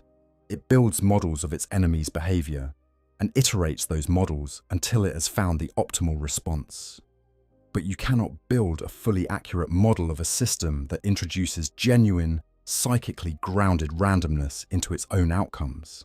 The orc who believes hard enough can do things that should not work, and in doing them, can introduce data points into the battlefield that no amount of hive mind analysis predicted. This is something that the Octarius War illustrated vividly. The Tyranids won, technically, the Overfiend died, the orcs lost the core system, but the victory cost the hive mind dearly, and in ways that were difficult to account for, using the standard calculus of biomass expenditure and tactical outcome. Certain orc tactics that should not have been effective against optimized Tyranid bioforms turned out to be effective. Certain orc technologies that should have been neutralized by Tyranid countermeasures continued to function past the point where the models predicted they would fail. The orcs kept fighting longer than they should have, in ways that seemed to draw on resources that were not, by any biological accounting, actually available to them. The hive mind learned from this. It always learns. But what it learned about the orcs was, in some ways, that there are limits to what learning can solve.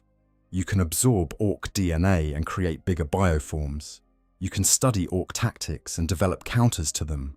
And you can run every variable in every simulated battle and emerge with the optimal approach.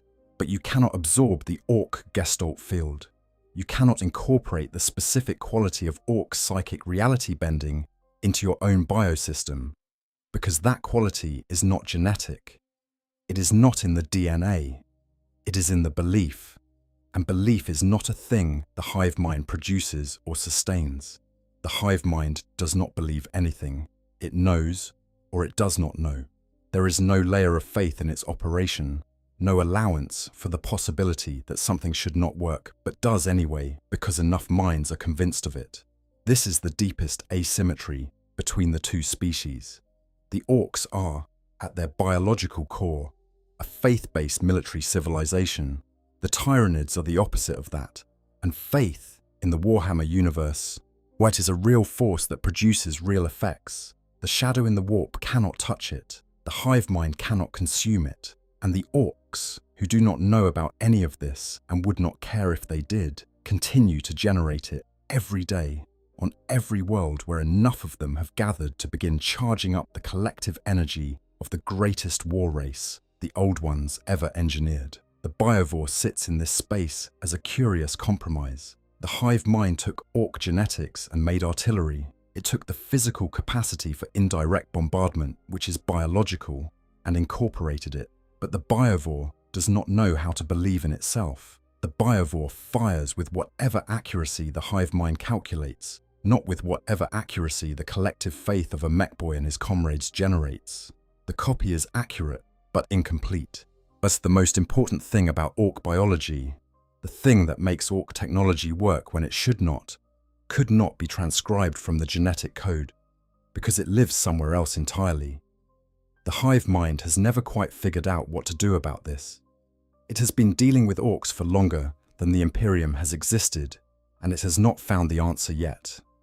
This may be the most quietly remarkable fact about the orcs in the entire setting. They are the only species in the galaxy that the hive mind has comprehensively failed to solve. Section 10.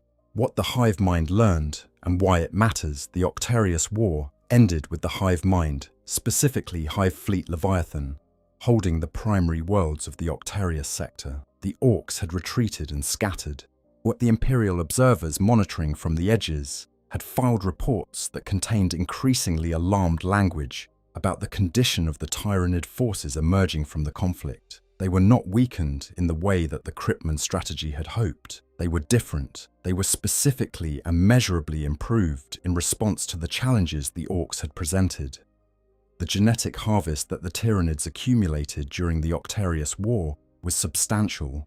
Every orc consumed fed orcoid DNA into the hive mind's production library.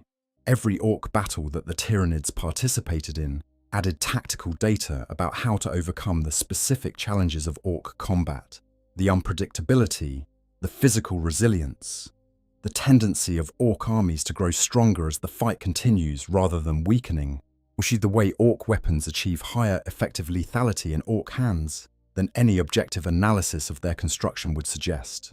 This data was folded into the Leviathan splinters that detached from the Octarius theatre and began appearing elsewhere in the galaxy. What these splinters looked like, according to reports from the worlds they subsequently attacked, was concerning. Bioforms that were measurably larger than baseline Leviathan specimens. Creatures that seemed harder to discourage through conventional methods, that absorbed damage and continued pressing the attack past the point where the standard Tyranid calculus of cost versus progress would normally trigger a withdrawal. Organisms that seemed to have something of the Orcs' biological stubbornness built into them, an increased pain tolerance, or an increased willingness to continue functioning while critically damaged. The hive mind had not taken the Orc's psychic gestalt, but it had taken the biological resilience. And that biological resilience, distributed across thousands of new bioforms, made the post-Octarian Leviathan tendrils genuinely more dangerous adversaries than the ones that had entered the war. This is the sense in which the Tyranids domesticated the Orc, not in the obvious Orc sitting on Tyranid sense, but in the biological sense. The hive mind took the traits it wanted from the Orcoid genetic library and incorporated them. It domesticated the Orc genome the same way a farmer domesticates a wild plant, by selecting for the useful traits, propagating them deliberately, and distributing them in forms that serve the domesticator's purposes. As the biovore had been an early partial example of this, the post-Octarian bioform modifications are a much more comprehensive example. The hive mind ran the Orcs through its biological factory and kept what it found useful. The implications for the wider galaxy are significant. Leviathan, already the largest hive fleet to have invaded the Milky Way, has now added Orcoid toughness and bulk to its bioform repertoire. The tendrils that push into new parts of the galaxy are coming with an advantage that no previous Tyranid invasion had. They are coming with the biological record of the most intense, sustained fight the hive mind has ever engaged in, and they have updated their organisms accordingly. In every sector that faces a post-Octarian Leviathan force is facing something that has already absorbed the best the Orcs had to offer and made it part of its own foundation. From the Orc side, the legacy of the Octarius War is more diffuse, but equally significant. The Orcs who fought there and survived carry the experience in the way Orcs carry everything important, not in records or memories that can be precisely recalled, but in the cultural narrative that moves through the Gestalt field and becomes part of what Orcs know about the universe. The Great Devourer is a known quantity now, in a way it was not before. The experience of sustained fighting against bioforms that do not run, do not scare, and keep coming long after any sensible enemy would have stopped has been absorbed into Orc martial culture as a benchmark. Whilst this is what a worthy fight looks like. This is how much punishment the universe is capable of delivering. This is the standard against which future hunts will be measured. The beast snaggas, emerging in the 9th edition lore as a defined cultural force, represent in part the formalization of what Orcs have been learning about the Tyranids across the broader scope of the Tyrannic Wars. They are the concentrated expression of what happens when Orc culture processes the experience of fighting the most dangerous biological entities in existence and concludes that the proper response is to hunt them specifically, deliberately, as a way of life. Other Orc factions fight Tyranids because Tyranids are there, and Orcs fight everything that is there. But the beast snaggas fight Tyranids because they have identified Tyranid bioforms as the apex category of worthwhile prey. This is a distinction that sounds minor, but is actually quite important. It means there is now a faction within Orc culture that is specifically cultivated to engage with the Tyranid threat, not to repel it as a strategic objective, not to survive it as a matter of necessity, but to seek it out as a matter of cultural priority. This has implications for the future of the Octarius conflict, which is not over. It has spilled out beyond the original star systems into surrounding sectors. The Imperial worlds on the Octarian fringe have faced incursions from both sides. The the various other factions drawn into the conflict, the Death Watch, the Eldari, even Chaos warbands opportunistically taking advantage of the chaos, would have all had to adapt to a war zone that is shaped by the continuing interaction between two species that make each other stronger through combat. The Orks, who have converged on the conflict from across the galaxy, are finding themselves in an ongoing tutorial for fighting the Tyranid threat. The Tyranids are finding in the Orks an endless source of the kind of challenge that drives their evolutionary engine. The question of what Ork spore-based reproduction means for the Tyranid genetic harvest is one that the lore has raised and declined to fully answer. The Orks reproduce through fungal spores, and those spores contain the entire genetic blueprint for the Orkoid ecosystem. They are, in a sense, self-contained biological data packets that can reconstruct an entire civilization from scratch on a bare planet. Yes, the Tyranids have consumed enough Orks to have this information. The question of whether they have incorporated or could incorporate the spore reproductive strategy is genuinely interesting and has no clear answer in the current lore. The most likely explanation from a narrative perspective is that the Tyranid reproductive strategy is already so efficient that adding Ork-style spore reproduction would represent no advantage. The Tyranids do not need to leave behind infrastructure that grows new Tyranids over decades. They produce bioforms at a rate that far exceeds the Ork spore timeline. But the question of whether some future Tyranid tactical adaptation might include something functionally analogous to spore seeding, the leaving behind of dormant biological material on stripped worlds that eventually produces something new, is one of those questions that the lore is too clever to definitively close. The hive mind has surprised everyone before. What is certain is that the Octarius War changed the strategic picture in the Milky Way in ways that will take centuries to fully unfold. The post-Octarian Leviathan tendrils are abroad in the galaxy, carrying their Ork-influenced adaptations into new theatres. The Orks scattered from Octarius are spreading across surrounding space, carrying their Tyranid-shaped martial culture into new conflicts. Both sides are searching for the next great collision, the next sustained engagement that will push both of them to their next level of development. The arms race begun by an exiled Inquisitor's desperate gambit is ongoing, and it is producing results that nobody who started it could have predicted. Section 11. The Future, a Galaxy. Changed forever, the lore of Warhammer 40,000 in its current form is set in a galaxy that has been fundamentally altered by the opening of the Great Rift, the colossal warp rift, that now splits the Milky Way roughly in two and has introduced a level of instability and darkness into every corner of the setting.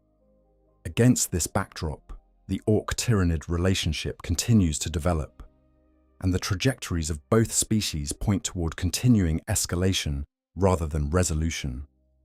Hive Fleet, Leviathan, despite suffering significant losses at Baal and in various other engagements, has not been destroyed. It has retreated and reformed, and is now pressing its attack into Segmentum Pacificus with the pattern of multi-directional assault from below the galactic plane that characterized its original invasion, but now with the added resilience and adaptability that the Octarius harvest has provided. The Primarch Reboot Guilliman and the forces of the Indomitus Crusade are among the responders to this new phase of the Tyrannic Wars. But the Leviathan they are fighting is a more capable entity than the one their predecessors faced in the Third Tyrannic War. It carries the experience of Octarius in its bones, in the architecture of its new bioforms, in the tactical memory of the hive mind that was processed and sharpened by years of fighting the galaxy's most anarchically dangerous species. The Orks, for their part, are in a period of significant activity across the galaxy. Multiple large gatherings are building across various sectors. Gazgukul Thraka, after the events of the Psychic Awakening, has emerged from the period with a renewed and almost theological conviction about his role in the coming confrontation with everything. The Ork race feels, in the Gestalt sense, like it is building towards something.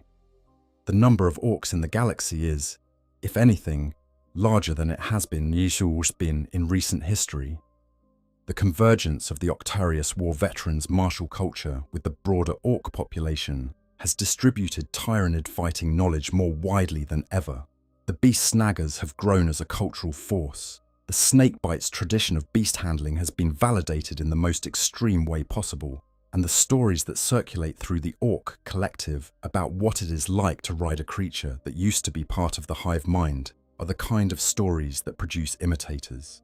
As the implications for the galaxy at large are significant in ways that go beyond the direct military picture, there is something philosophically important about the Ork-Tyranid relationship that does not fit neatly into any other narrative in the setting. Every other major conflict in the 40,000 universe is, at some level, about competing visions for what the galaxy should be. The Imperium fights for humanity's survival and the Emperor's dream, however badly that dream has been distorted. Chaos fights for the ascendancy of its gods and the dissolution of the material universe into pure psychic energy. The Aeldari fight for their own survival and the recovery of their fallen civilization. Even the Tau have a vision, the greater good, an actual positive political philosophy that they are trying to spread. The Orks do not fight for a vision, as they fight because fighting is what they are.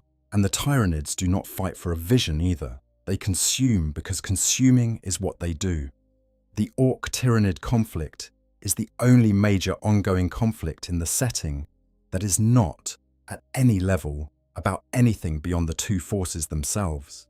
It is not a battle over ideology, territory, resources in the political sense, or metaphysical advantage. It is simply the meeting of two forces that cannot stop, and the question of what that meeting produces. What it has produced, at least so far, is mutual improvement, and the beginning of something that looks, from a very long distance, like a relationship. Not a relationship in any warm or positive sense. Not cooperation, not alliance, not understanding, but a relationship in the sense that the Tyranids are now partly made of Orks, and the Orks are now partly shaped by the Tyranids, and both are more capable, more dangerous, and more themselves for having encountered each other. The beast snagga who rides a captured Tyranid bioform into battle is not doing something the lore presents as cute or triumphant in a clean way. It is doing something that represents the most extreme, most literal, most orcish possible expression of the whole strange relationship between these two species. He has taken something that was part of the hive mind and made it his. He has claimed it the way the Orks claimed the first squigs, by confronting it directly, surviving the encounter, and simply refusing to accept any other arrangement. And the creature he rides, no longer receiving the hive mind's commands, no longer part of the cold collective intelligence that gave it purpose, or it is running on the pure animal instinct that the hive mind always keeps suppressed in its operational bioforms. Stripped of the hive mind's direction, it is arguably more alive than any fully controlled Tyranid organism has ever been. It is experiencing something the hive mind would consider a malfunction, but which looks, from the outside, like exactly what a Tyranid bioform would be if it were not entirely a tool. This is, if you squint at it in the right light, a small instance of domestication in the old sense. Not the making of something tame, but the making of something that has a new relationship to the thing that formerly owned it. The bioform is not tame, it is still dangerous. It will still kill the Ork on its back if given the opportunity and a bad moment, but it is no longer entirely the hive mind's. And in that narrow gap between what it was and what it is now, riding through the chaos of an Ork war zone with a green giant on its back, is something that the galaxy has genuinely never seen before. The universe of Warhammer 40,000 is defined by its grimdark insistence that nothing gets better, that every victory is temporary, that every solution creates new problems. The Octarius War fits this pattern perfectly. Cryptman solved one problem and made three worse. The Orks and Tyranids strengthened each other. The implications for the galaxy are probably terrible, but within that terribleness, the lore keeps finding these strange, specific moments of something that looks almost like wonder. An Ork and a squig that shares heritage with the most alien thing in existence. And a bioform that was made from Orkish DNA, carrying the intellectual legacy of Ork artillery. A 3-day wrestling match that ended in a partnership. an ancient genetic debt laid down 60 million years ago by creators who are long dead, still being paid in 1,000 small ways across a galaxy at war. Section 12. Closing thoughts. We started this video with a promise. We promised that the relationship between Orks and Tyranids was stranger and deeper and more interesting than it appears on the surface. That the question of whether Orks domesticated Tyranids was not a joke or a thought experiment, but a genuine lore thread with roots going back to the earliest days of the game. I hope you feel that promise has been kept. What we have covered is, in summary, this. The Orks and the Tyranids share a genetic history that predates the current galaxy's known civilizations, a history mediated partly through the squig and its complicated story of Old One's engineering, Tyranid reverse engineering, and Ork reclamation.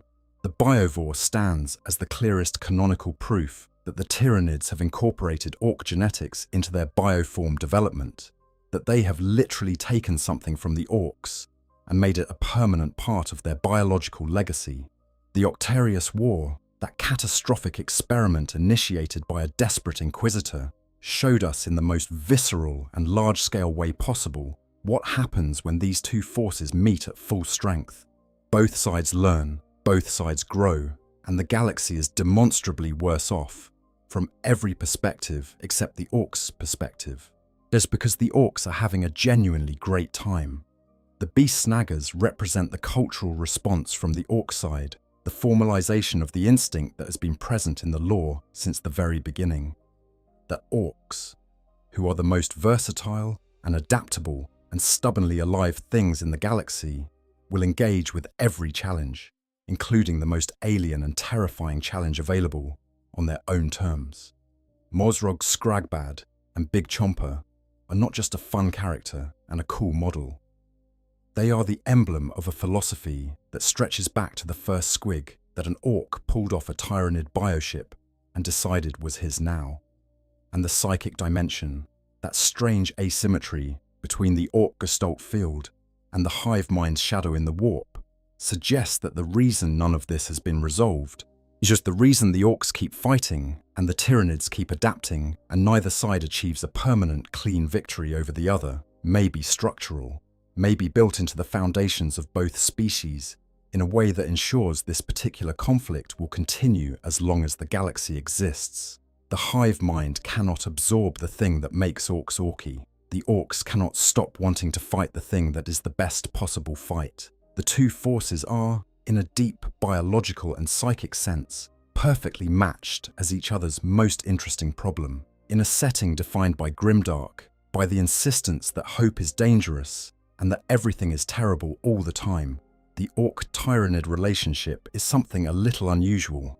It is genuinely, authentically absurd, and also, seen from the right angle, kind of wonderful. Was the universe's most powerful biological predator and the universe's most indestructible warrior culture locked in a relationship that has been going on for 60 million years and still has not produced a definitive outcome. Still producing strange offspring like the biovore and the beast snagga rider, still generating new stories and new moments of specific, vivid, orkish glory. That, I think, is what keeps bringing us back to this particular corner of the lore, not because it offers comfort or resolution, but because it is genuinely surprising, genuinely strange, and genuinely worth following wherever it goes next. Thank you for spending this time with me in the grim darkness. If you made it this far, you already know that this channel is the right place for exactly this kind of deep, slow, and atmospheric dive into the lore that makes this universe worth exploring. If you enjoyed this video, please leave a like. It genuinely helps more people find this content. And if you are not already subscribed, consider hitting that subscribe button now, because we have many more journeys like this one planned, and I would love to have you along for all of them. You can find everything over at youtube.com/@QON4OK, and I will see you in the next one. Rest well, stay curious, and remember, if enough Orks believe in something, it might just work. Script written for Q on 40k, youtube.com /@Q on 40k bonus section, the edges of the story. Fascinating details from the margins. Every large piece of lore has edges where things get genuinely strange, where the main narrative frays into anecdotes and specific details that do not fit neatly into the central thread, but illuminate it from unexpected angles. The Orc-Tyranid relationship has several of these, and I think they deserve their own space because each one of them, on its own, contains a universe of implication. Consider for a moment the squig, in the fullness of its actual diversity. We have talked about squigs primarily as a category, as the foundational orcoid creatures that link the two species' genetic histories. But the variety of specific squig types that exist in the lore is genuinely remarkable, and each type tells you something about the depth of orc-squig coevolution. There are eating squigs, the standard food variety, round and limbless, and committed entirely to consuming whatever they can reach. There are medical squigs used by orc painboys as sutures, applied directly to open wounds to hold them shut with their tiny teeth, while the painboy's other interventions, which rarely rise to the level of medicine but frequently produce results, get underway. There are hair squigs, which attach to the head of an orc and grow long enough to function as hair, which an orc technically does not have, since they are naturally hairless. There are boom squigs, which are exactly what they sound like. Squigs that have developed an explosive defense mechanism and are used by orcs as living grenades and landmines. There are buzzer squigs, fired in pots from catapults to swarm enemies. There are musical squigs that produce sounds orcs find pleasing enough to use in their approximation of musical performance. There is even a variety that functions as a living amplifier for the musical instruments of orc rock bands. Each of these varieties represents thousands of years, possibly millions of years, of co-evolution between orcs and squigs. The squig that began as either an Old One's creation or a Tyranid derivative has developed into an entire ecosystem of functional biodiversity calibrated precisely to orc needs. The squig did not do this consciously. Orcs did not do it through any deliberate breeding program of the kind that would be recognizable as such to a human scientist. It happened through the simple pressure of orcs being orcs and squigs being squigs in proximity for a very long time. The squig is, in this sense, as a domesticated creature in the most complete possible meaning of the term. It has been shaped by its relationship with a dominant partner species to the point where it exists in a form calibrated to that relationship and could not easily survive outside of it. The parallel with what has happened between the two species at the macro level is exact. The orcs have been shaped by their wars with the Tyranids. The Tyranids have been shaped by their encounters with the orcs. Both are, in the present day, different from what they would be without the other. The relationship has been running long enough and intensely enough to have left its marks on both. This is what ecology calls coevolution, the process by which two species in sustained interaction develop in response to each other over time. It does not require planning or intent, but it requires only proximity and enough time. The Octarius War is the most dramatic recent chapter of this process, but it is not the first. The biovore's existence suggests that it happened at least once before, at some point far enough in the past that no current records document it, but recent enough that the evidence is still coded in the DNA of a living Tyranid bioform. The first encounter between orcs and Tyranids, whenever it happened and wherever it took place, left marks that are still visible in the present day. It changed both species. It created the biovore. It may have created the squig in its present form, or reinforced it, or added layers to its biology that the Old One's original design did not include. We cannot know precisely what happened. We can only read the evidence left behind. Or like archaeologists at a site that predates every known civilization, there is another edge case that is worth spending a moment on, and that is the question of what happens to individual Tyranid bioforms when the synapse connection is broken. We touched on this in the Beast Snagga section, noting that a synapse-severed bioform becomes feral and unpredictable. But the lore has a few specific accounts of what this looks like in practice, and they are illuminating. A Tyranid creature operating outside synapse range does not simply switch off. It continues to function. It continues to hunt, to eat, to attack threats. But its behavior becomes, by Tyranid standards, erratic. It makes decisions that the hive mind would not make. It may retreat when the hive mind would advance. It may eat things it was not directed to eat, including, but in documented instances, other Tyranid bioforms. It behaves, essentially, like an animal, because that is what it is in the absence of the superimposed intelligence of the hive mind. A Carnifex without synapse support is still a terrifyingly capable killing machine. But it is a terrifyingly capable killing machine that is making its own decisions based on immediate sensory input and basic predatory instinct, rather than on the coordinated strategic intelligence of a galaxy-spanning consciousness. This is the version that beast snaggas work with when they capture a Tyranid bioform. The creature is not docile or reduced in capability. It is, in some ways, more dangerous because it is less predictable, but it is also no longer part of the hive mind's military machine. It cannot receive orders from the fleet, as it cannot be recalled or redirected. It is, in the most practical possible sense, on its own. And what the beast snaggas have discovered, or rediscovered, because this is an instinct that was present in the earliest Ork encounters with Tyranid bioships and the creatures aboard them, is that an autonomous biological organism can be influenced by a sufficiently dominant and persistent relationship with another autonomous biological organism, not controlled, not tamed in any clean sense, but nudged, directed, oriented, given enough of a relationship with an orc who is determined and physical enough to establish one. The resulting creature is neither fully Tyranid nor fully domesticated in any human meaning of the word. It is something that the lore does not yet have a stable category for.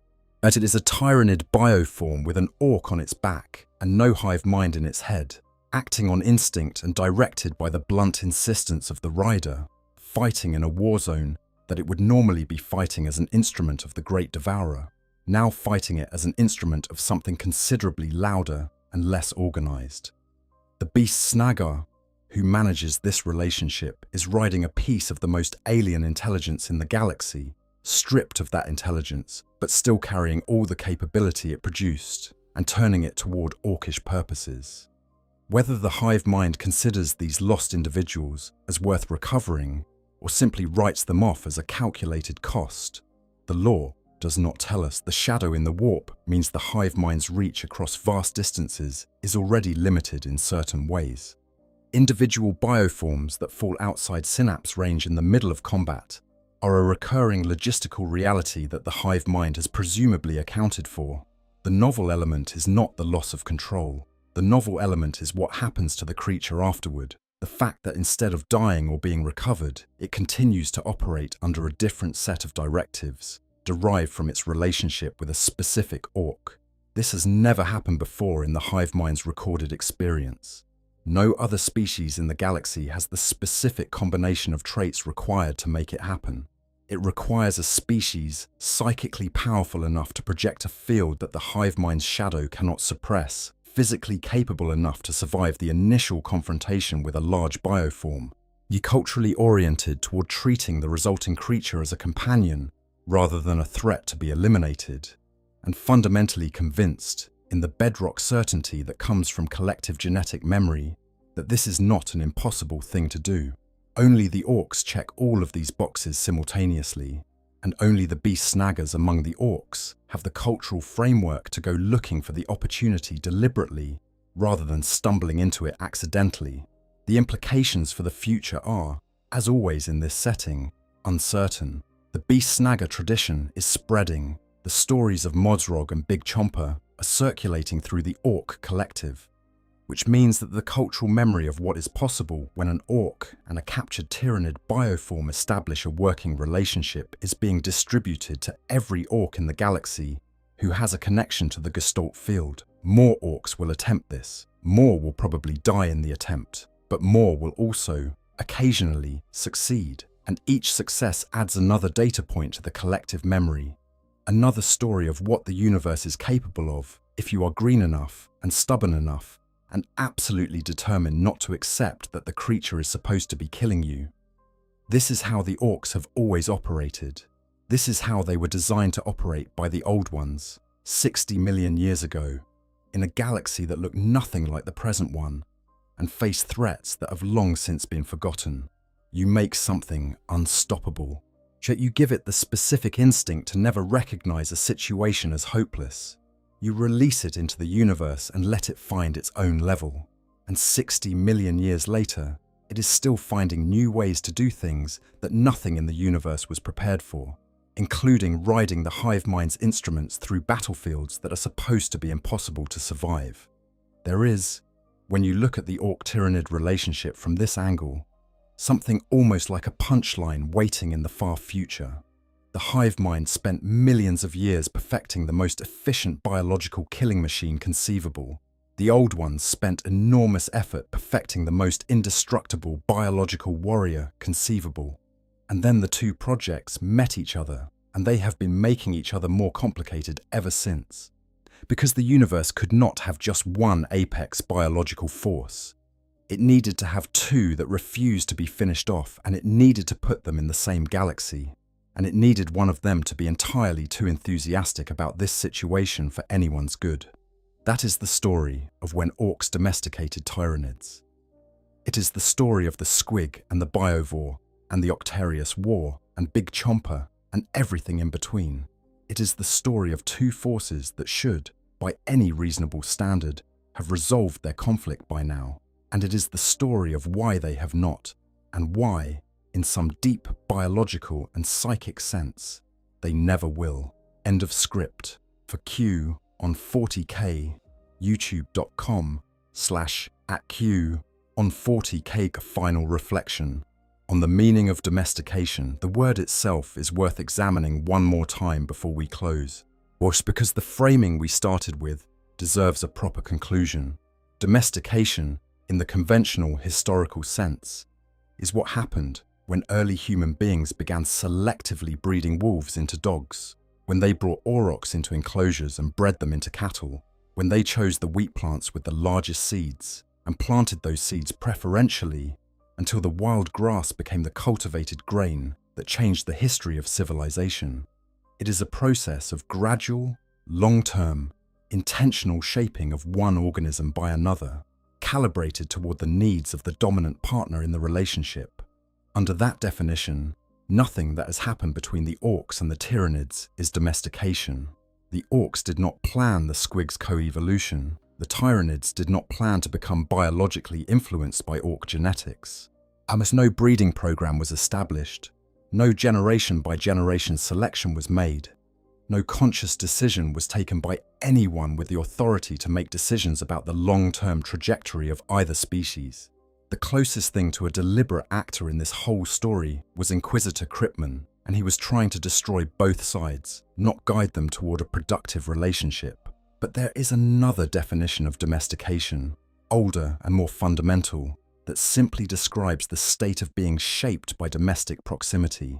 To be domesticated is to be changed by living close to something. It is to carry the marks of a sustained relationship in your biology, your culture, your behavior, your fundamental nature. Under this definition, the orcs and the Tyranids are thoroughly domesticated to each other, and have been for far longer than any other pair of species in the galaxy can claim. The squig carries the mark of it. The biovore carries the mark of it. The post-Octarian Leviathan bioforms carry the mark of it. The beast snagga culture carries the mark of it. The orc martial memory of what it is like to fight the great devourer carries the mark of it. In every case, both sides have been changed by the encounter. In every case, the change is permanent and ongoing.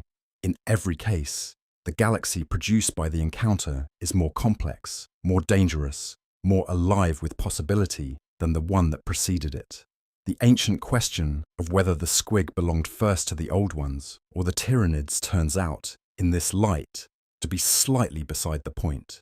The squig belongs to the orcs, not because of any original claim, and not because of any formal agreement, not because of any biological argument about priority, but because the orcs claimed it, and the claiming was total, and the relationship produced by that claiming has been running long enough and deeply enough that it has shaped both the squig and the orc into what they are today. That is what belonging means in this context. That is what the relationship between the two most unkillable things in the galaxy has been doing, slowly and violently, and without anyone's permission, for 60 million years. The universe of the 41st millennium does not often produce stories with clean lessons. Its whole aesthetic is built around the refusal of clarity, the insistence that everything is complicated and costly, and that virtue is no guarantee of survival. But the Orc Tyranid story has a kind of lesson embedded in it anyway, not a comforting one, not the kind that produces hope in any conventional sense, but a true one. The things that refuse to stop being themselves, that keep coming back, that carry their identity forward through every attempt to reshape or destroy them, end up leaving marks on the universe that outlast everything else. The Orcs have been trying to become what they were made to be for 60 million years. The Tyranids have been hungry for longer than that. Neither has succeeded in any final sense. Both are still here. Both are still going. And the space between them, the space shaped by their long collision, is a more interesting place than either of them alone could have produced. That is the story of when orcs domesticated Tyranids, and it is not over yet. I hope you guys enjoyed the story. Make sure to hit the subscribe, like, share button, whatever you want. Give me some feedback if there's any. And yeah, sleep well.